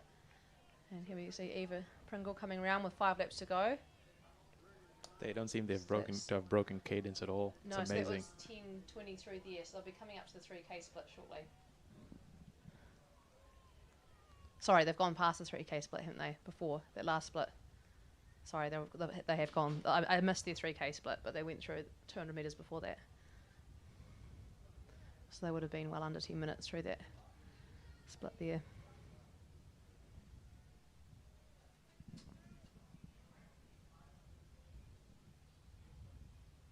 Yeah, so because they'll only have a mile left when they come through this next time. So it looks like that pack with Miriam, Lahana, and Natalie is staying tight. The Lahana and Natalie have managed to close that gap again on Miriam. There we go. Yeah, so they are all together at the moment. So they're just following off the pace a wee bit, but it's pretty exciting racing. A bit of change of lead. As you see, Lahana just get in front of Miriam now, and Natalie hanging on that group as well. And Eva's still doing all the work at the moment. I'm not sure if she's actually been hired as a pacemaker or she's just, you know, taking the win for the other girls. Yeah, hopefully job. she can hold on. She can hold that pace. And they've got a mile to go, so they're going through an 11:42 with 4 laps to go. Oh, Lahana has overtaken Miriam. So if they run a 4-minute mile, they'll be running pretty quick. Yeah. For that 5K. But no, great running by these girls. Caitlin Bassett, a bit tough being in no man's land there, just falling off that group a wee bit, but looking really strong still. Sally still hanging in there, just tailing off the paces. Yeah, just phenomenal to think she's, you know, in her 60s and still like not even that far behind these young girls in their 20s and 30s. An absolute legend. I'm sure we all aspire to be like her one day and still just to be running and competing at that level. Or just even running in general. yeah, that's a good point. You know, the moment I've had my heel beside us, I haven't even been able to run, so good on her, but yeah, definitely hope to be back out there. Oh, this is getting pretty exciting as the girls are coming around with 3 laps to go, and just looking at some of their cadences starting to slow a wee bit as they get tired, and certainly know what that feels like. But they're absolutely smashing it. Yeah, the second group seems to be breaking up a little bit, with Lahana taking the front of the pack, and just behind her Natalie, and Miriam trailing not too far.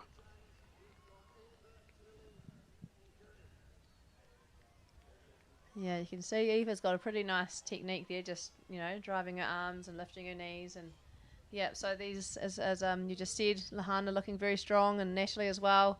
Miriam just breaking off a wee bit, but hopefully she can get back up there with 3 laps to go.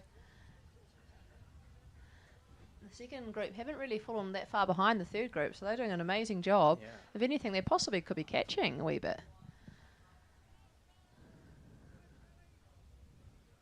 So they've run it very sensibly. If anything, it looks like maybe they're picking up that pace a wee bit, that second group.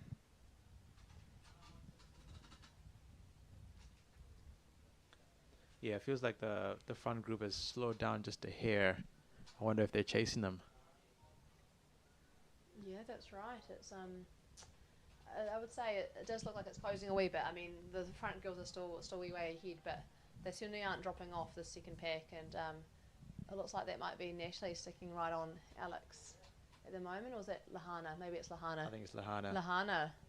So she's got a twin over in America who's on scholarship tomorrow, and both of them are super talented runners, and great to see that they're both running, and Lahana's, if anything, come back even stronger within the last year, and coming through some injury. She's certainly, one of the top runners in New Zealand now over the longer distances, but even 1500, I know she smashed out a really good time recently, and really, really good to see Lahana running so well, as well as her sister Tamara overseas, her twin.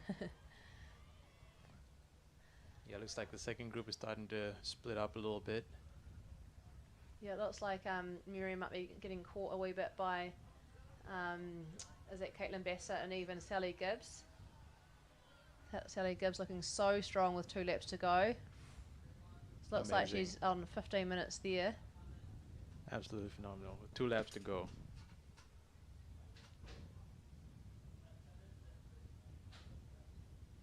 Yeah, so that should mean that she definitely can break 18 minutes. Far out. That's incredible.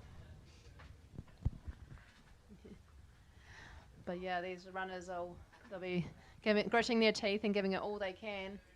The lungs will be burning as Tilly Hollier comes past Eva Pringle for the first time. Coming in with a lap to go. Tilly has got an amazing sprint. She has, she's a good 800 metre runner as well as 1500 and 5k runner and 3k. Pretty much everything. So she has got that speed, and you can see as she What an amazing breakaway. And past Eva Pringle, going through in 15:48. Amazing running. And then Eva Pringle and then Kerry Atkin just behind that. Wow, Tilly is absolutely flying. She's putting on a real sprint. As Natalie Dryden comes through in 4th place. No, not obviously counting Alex the pacer. And then we've got Lahana there.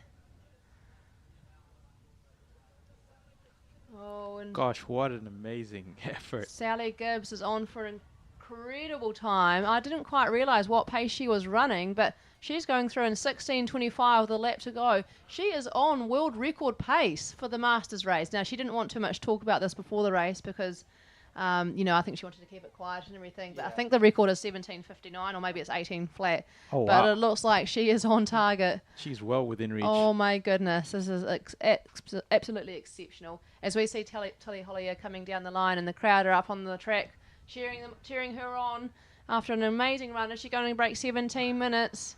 Unbelievable. I think she's going to do it. 16:57. Well done, Tillia. What a strong run by Tilly. That was incredible. After either doing the early leading, amazing finish there by Tilly, as either comes through just over 17, about 17:07, and then Kerry Atkin for 3rd place in 17:13. Amazing running by all 3 of those girls. And in comes Natalie Dryden for 4th place. And Natalie Dryden. Oh my goodness, I think it's going to be close for Sally, but it looks like she's still on target to do it. We've got Lahana coming through in 17:30. And we've got Sally Gibbs coming down the line at 17:35 on the clock. Is she going to break a Masters world record? This is absolutely phenomenal. 60 years old, and she is going to break 18 minutes and break a world record. Oh my Let's go, goodness. Sally. 17:49, 17:50. Ooh. And Sally Gibbs breaks the world record. Oh my goodness. What have we just witnessed here at Napunawai? I cannot believe it. I'm at a loss for words. Wow. That was phenomenal. we knew that she was in good form. She's in the middle of marathon training. I picked her up from the airport today, and she's so casual about it. She's like, oh, yeah, I would love to run this time tonight. But she's just absolutely smashed it. And she just took it to another gear in that final lap. After the incredible pacing by Rosa Twyford and also Craig Oliver, she just absolutely smashed it. She obviously was just on target the whole way and then pulled up another gear in that last lap. Far out. Oh my You're going to see goodness. her lovely husband give her a hug there. Oh, I'm so stoked. She's a mother of 4 children as well, she was telling me. 3 children here in New Zealand and one's living in the States, and she's about to go and race the Boston Marathon over in the States and see her daughter over there soon. But that was absolutely phenomenal, Sally Gibbs. You're such an inspiration to so many people. A world record holder here at Napunawai. Unbelievable. Who would have thought when we woke up this morning that we were going to witness history? Oh my gosh. If I can be running that even when I'm 40, let alone 60, I would be over the moon. She is an absolute legend, and she didn't pick up the sport until a lot later in life, so it shows us all that it's never too late. Yeah. You know, if you're sitting watching this at home and you want to give running a go, as I say, she didn't start until I think it was at least her 30s, maybe even her 40s. And I want to hear more of her story now because she needs to write a book because that was absolutely phenomenal. What an absolute legend. We're so proud of you, Sally, and I'm sure Wanganui, your hometown, is so proud of you, and your children watching back home, and your husband. Oh, what a treat. I feel privileged that I had you in my car today. I'll have to go and get an autograph. Unbelievable. It's hard to believe when we said that the show's just going to get better and better, and it did. It has not disappointed so far. Oh, really did. And she is just such a lovely person as well. Like, she just, the way she talks, she's so grateful for me picking her up, and just an absolute legend. And I think she puts in some pretty big mileage. I think she's coached by Barry McGee. That's what it says on the Athletics New Zealand profile, so hopefully that's right. And she's just so robust, being able to put in the big mileage and be able to run these incredible times. What is she going to do at Boston Marathon? It makes you wonder, doesn't it? Yeah. We're going to have to tune in to watch that, surely. Oh, that's for sure. Oh, my gosh. So much excitement in one race with Tilly Holly up the front, taking the front at 500 metres to go after Eva Pringle doing a lot of the early leading. And then, Sally Gibbs a bit further back in the race. But, if you put that into what it would be worth if she was in her 20s or 30s, that would be like running a 14-minute 5K, for the top woman in the world are running low 14s. And that's what it is really worth for her age. That is absolutely phenomenal. And ladies and gentlemen, it's hard to believe, but we are not done yet. Because coming up next is the men's elite 5,000 meters. Oh my gosh, this is going to be so exciting as well. It just doesn't stop, does it? Our final event for the night, brought to you by Harcourt's Vision Real Estate. And we've got a couple of big names in this race. We sure have, that's right. It's a very, very stacked field with the likes of Matt Taylor, Chris Dryden, Brett Tingay, who's, Masters athlete now, but has had some incredible times as he was younger and still running very well. We've also got Caden Shields, the one and only, doing some pacing tonight, so it's going to be very exciting to see him out. We've got George Gurin, Cameron Swales, Corbin Straka, Luke Johnson, Henry McMeekin. I'll let you continue with some of the other names. We've got Christopher Dryden, who's just coming off the back of the World Series half marathon champs last year, I believe. Matthew Taylor, Joseph Lynch, Joshua Taylor, Tram O'Callaghan, Matt Harkis, Caden Shields, as you mentioned before, Cameron Swales, and Ben Scott. Also a few late entries with Tom Galloway, Jake Jackson Grammer, and George Guin. Yeah, I'm just seeing now they had the wrong name up on the screen. So Rosa Twyford is an incredible athlete, but she's not the Masters 60 athlete. She's a young...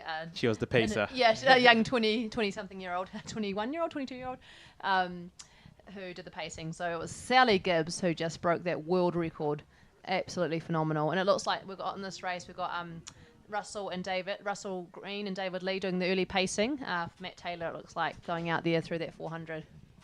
Clearly, they still got some gas after that amazing miler performance earlier. That's right. And we've got Chris Dryden in 4th place, just in behind. Well, 2 paces plus Matt, then Chris. So kind of 2nd place if you don't count the pacemakers. And then we've got Caden Shields doing the pacing in behind him. and some other very fast athletes as well. So this is going to be a very exciting night. Now that the wind's dropped down a lot, it's still a little bit windy out there. It wasn't perfect for Sally's race. It makes me wonder, could she go even faster? That's a good point. Not only has she given us a world record-breaking performance, but she's done that in adverse conditions as well. Yeah, that's incredible. What an absolute legend. Oh my gosh, I'm still on such a high. I need to go and give her a big hug and get her autograph. But that was just phenomenal. As we see this race smashing out some pretty speedy running, hopefully, maybe targeting a PB for Matt Taylor at the front. So yeah, going through in 1:39 there through the 600. Chris Stratton in behind that, and obviously Caden Shields is one of New Zealand's best marathon runners, taking the pace for that next group. Gosh, just some amazing overall effort from the paces we've seen tonight. Just doing an amazing job supporting their athletes.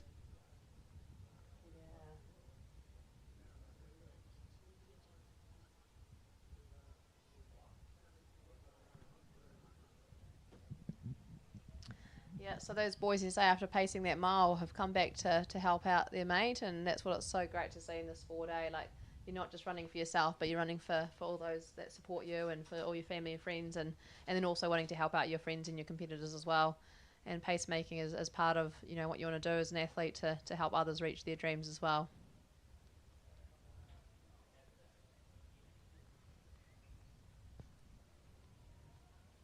Far out, they're holding a pretty good pace. I think that's Matt Taylor, and who's one of New Zealand's best distance runners and been running amazingly this season.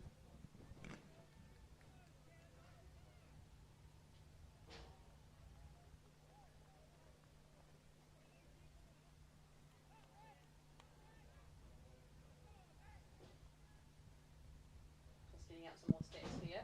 So Matt Taylor is 29 years old, and he has some amazing races this season. We'll just go through some of those as we see them coming through. And is coached by Chris Pallone.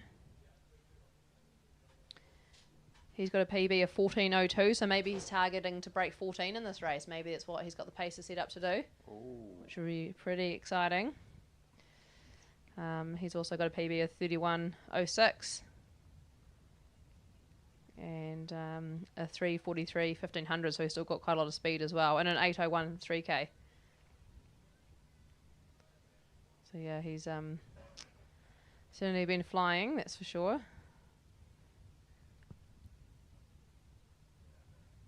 He ran a 3:45 in that race recently at the Sir Graham Douglas. Amazing pacing by Caden Shields there.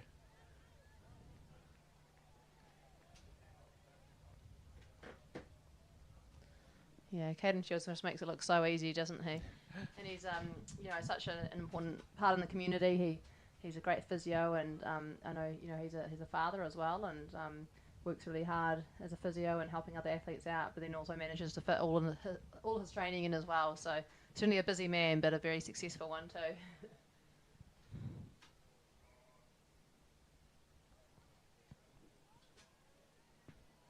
Pretty cool to see the spectators down on the track, right enclosed. You don't get that very often where you're allowed to come in that close, so a pretty cool opportunity for them. No, there's not many opportunities where you get to stand this close to elite athletes, and earlier on witness history being made. That's right, and it looks like it's quite tough out there because Chris Dryden's kind of not got it. He's got the pack in the front with Russell and David pacing Matt Taylor, and then it's Chris on his own, and there's another big pack in behind him, so he's kind of stuck in no man's land. But Chris is a very, very gutsy runner, very talented runner as well, and very hard-working. I've known Chris for many years, and he went to the World Juniors as an 18-year-old and in the 10K back in what year was that? 2018 maybe? Time is flying. But yeah, very talented. We've got Luke Johnson leading this next pack in here. He's been running very well. And I think we have one of the Nelson athletes in there, Finland Bailey, coached by Annie Fitzfinger, doing very well with that pack in there. Some of these younger guys, just amazing for them to be in this elite race and have the opportunity to run with some of these older guys, these fast guys to chase.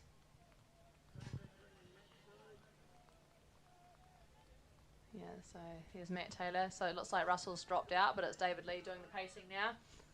Just David, and with 7 laps to go. So, yeah, just under halfway. Matt Dryden's not letting off, not letting the gap intimidate him. He's still going strong. Yeah, do you say Matt? Matt Oh, sorry, his Chris. brother. He has got a brother, Matt, who did run as well, but hasn't been running so much recently. Or that I've seen anyway. Hopefully he still is. No, I haven't But, seen it. He'd come to parkrun sometime. I haven't seen Oh, it. he does turn up to parkrun. That's cool. Is that Corbin Striker out there as well? Another amazing athlete. Yeah. And then Brett Tingay. I was up at Nationals in the steeplechase. And the amazing race there. There's about 11 of them in that race, which is so good to see for a steeples, which is sometimes less. There's Luke Johnson leading that pack, breaking away a wee bit. Some fast guys to chase in front. Well, it looks like Matt Taylor might be coming in to lap some of those boys. He's running exceptionally fast. With 6 laps to go. He's now out on his own. His paces have dropped out. 2.4k to go. So, yeah, just under halfway. He's on very good pace at the moment, just over 14 minutes it looks like. With Chris Dryden coming through. So, temperature's certainly pretty cold here at Napoonawai, but the wind does look like it's dropping more and more, so they'll be stoked about that. It's currently 13 degrees, but the wind is dropping down to about 13 kilometres an hour. So it was still up at around 20 for a lot of those earlier races. But yeah, starting to drop now. Here comes Corbin. 20k an hour at some tracks wouldn't be too bad, but it is quite open here. But as I say, it's not all bad. We have had some still conditions as well at Napoonawai this summer. So you just got to, make the most of those times as well. You see Luke Johnson leading this group. Selwyn, same club as Cooper and Daniel we were talking about earlier. A great strong club out in there in Selwyn. So we talked about lots of different clubs tonight.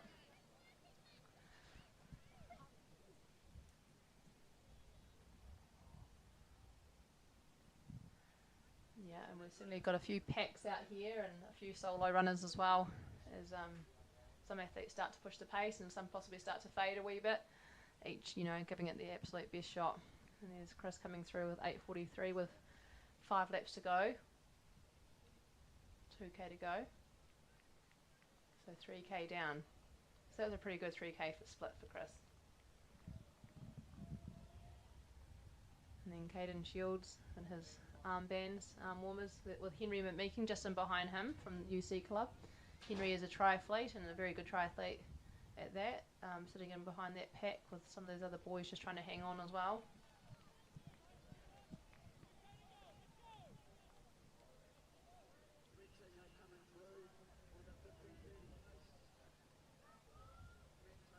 Luke trying to push the pace up, and as Matt Taylor comes past him and coming through with 4 laps to go. No sign of slowing down either. A mile to go. No, he's looking very strong. And that will probably, mentally a mile to go. Hopefully it doesn't sound too bad for him. I mean, I can't speak for him because he's probably in a lot of pain right now, but he's running super fast and he's already got a lot of the race done under his belt. As he's representing the front runner run club singlet on there. Yeah, so that's the Colombo front runner store, isn't it? Owned by Oscar.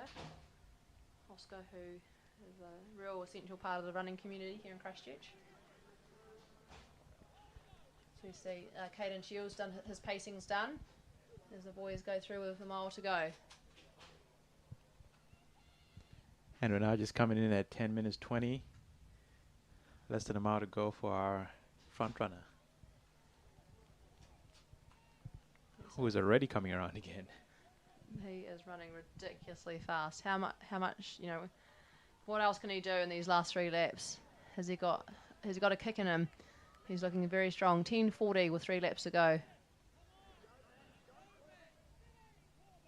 We've got this next pack. I can't quite catch the name on this run. I just ahead of Luke. Is that 204?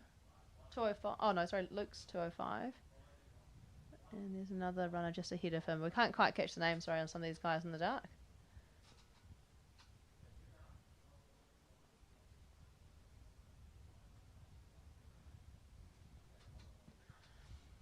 But yeah, these runners probably were, you know, spurred on by Sally Gibbs's amazing race and the amazing atmosphere here. And there's, we see Henry McMeekin. He's hitting a really good pace.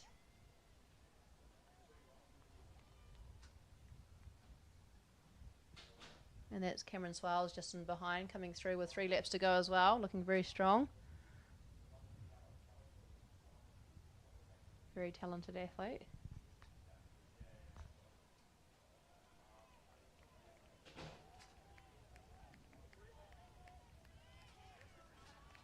And that's Luke Mitchell just in there for Chav, ahead of the Don Gregg Racing Stables and Brett Tingay. And then Corbin Striker coming through as well, 2 laps to go. Luke Johnson as well, running a strong race.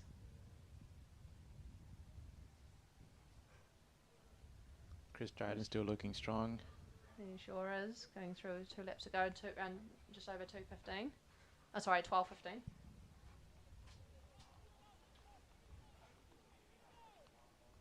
Henry McMeekin. Can't, sorry, catch all the names again. Sorry about that. But you're all running amazing.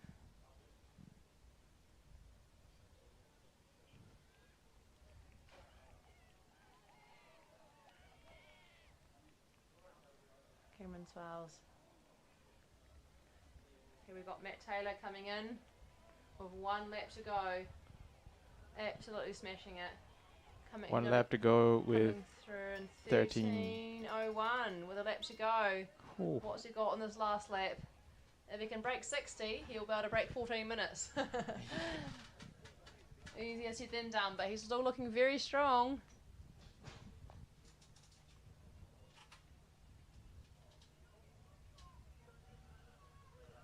All these runners.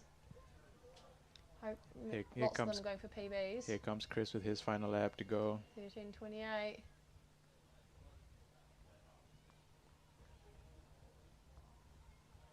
This is incredible.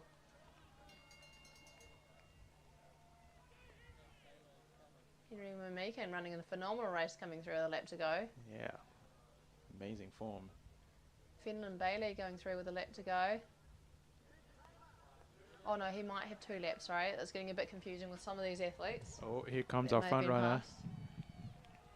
Oh, he's just going to come in just shy, just here over goes 14 Matt minutes. Taylor, absolutely smashing it. As his friend gives him a cheer on. Just 14:07 was that? Yeah. That's incredible. Unbelievable. Cameron Swales giving him a wee bit of a cheer on as he went through with a lap to go. That might be Luke Mitchell going through with a lap to go. Brett Tingay going through with a lap to go. Here's Chris Riding finishing super fast. Let's go, Chris. 14:33. Amazing. Let's go. Luke Johnson going through with the lap to go. Henry McMeekin running a phenomenal race, 14:46 as a triathlete, not even running specialist. That's incredible. And 2:13. Sorry, that's who I couldn't catch earlier on the dark. That was Joseph Lynch. Joseph Lynch. What a phenomenal race. Well done, Joseph. Sorry we didn't get your name earlier, but that was phenomenal. And Cameron Swales, 15:10.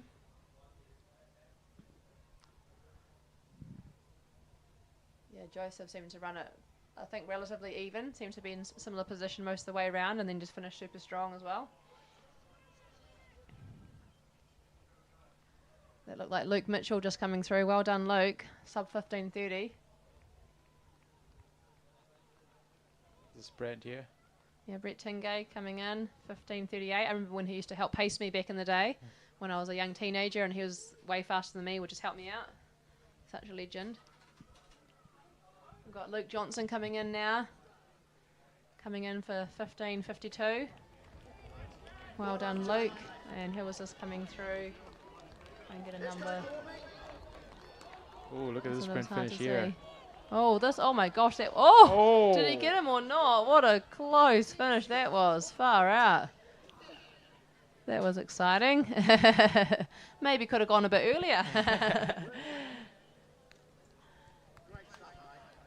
Well done. Well done, all these guys coming through. That was number 192. Matt Harkis just coming through there. And Finland Bailey from Nelson. What an amazing race. I think that is the field. Well done, everybody. What an incredible night of racing. I'm still in shell shock. I can't believe what we just witnessed tonight. I know, especially that world record, far out. That was just phenomenal. That's really going to put this meet on the map, and Sally Gibbs is, she's really a New Zealand icon. Yeah, most definitely.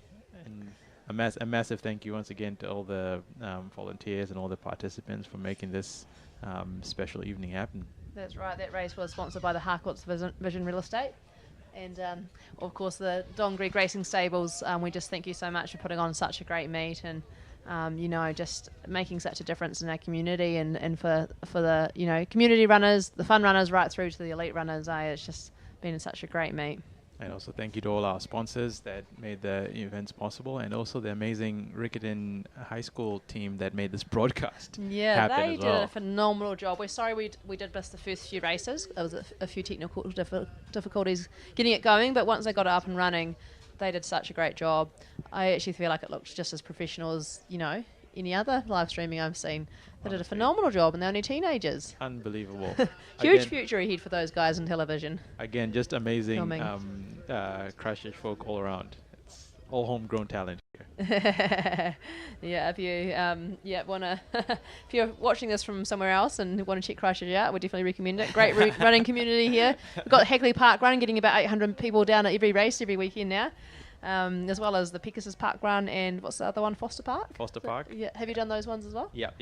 So, great to see. But what a cool meet tonight was. What was your highlight? Honestly, I think it was the seeing that Ford record attempt, because my goodness, what a performance that was. That was just insane, was it? I think we didn't quite realise, because there's so much going on with, the other girls in the race as well, we didn't quite realise how much on target she was, like actually under target. And to break it by that much, we're not just talking a second or two, but by about 10 seconds it looked like in the end, and she just ran phenomenally. And you just, you wouldn't think that if you see that kind of time or see the way that she runs, that she's 60 years old. No, honestly, and the race itself was already an amazing event in itself, and then this just was like the absolute cherry on top, and it's like... it was just phenomenal, wasn't it? I mean, we really... we're going to go down to Hamish now, and we'll catch up shortly.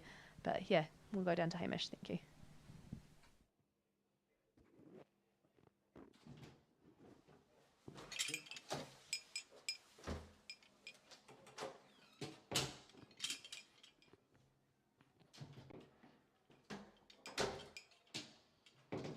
Who was that?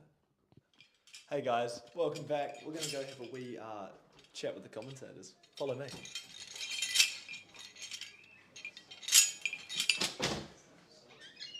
Here we have our lovely two commentators of the night that none of you actually could see, but they've been here hiding away and doing a great job. Anyone want to have a quick chat? Enjoy the night? It was amazing. We're just talking about it's hard to pick a highlight really because there's just so much amazing competitions. But we would have to say Sally Gibbs' world record in the women's 60. It's just phenomenal to see a world record here at Napoonawai. I mean, she ran just so amazingly. Hats off to the pacers that paced her, and but the whole meet just went so well. And you guys did such a great job behind the scenes as well, and you on camera put it on the meet. That's much appreciated. Yeah, honestly, just how everything all came together, just seeing the DGRS putting on this amazing event, the participants and like the amazing crew behind the cameras making this live broadcast happen is an amazing experience and amazing performance as well, the athletes today, including a world record. That's unbelievable. You do not see that every day, do you? No, you don't. Now, I know this is a very odd thing of you guys being hiding away in the commentary booth, but every single person I've asked, what is your favourite sausage? What flavour? Beef, pork, lamb? I would have to say beef, a good old beef sausage with a bit of tomato sauce and that sounds quite nice. Might have to get one right now. My favourite sausage is actually not a sausage. It'll be a vegetarian sausage. That's also an option too. Fair enough. Condiments? Anything? I would just have to go tomato sauce, ketchup, Yeah. Classic. Yeah, can't really beat it. Ketchup and mustard. It's a no-brainer. Nice. Yeah, yummy. Onions? Yeah. No, I was going to say a bit of onion as well. Yeah. Probably not before a race, but certainly after. that was also the big thing. So. Is that a trick question? Of course, you gotta have the onion. Of course. All right, team. That is the commentators wrapped up. We will be back to you in a bit. Thanks, guys.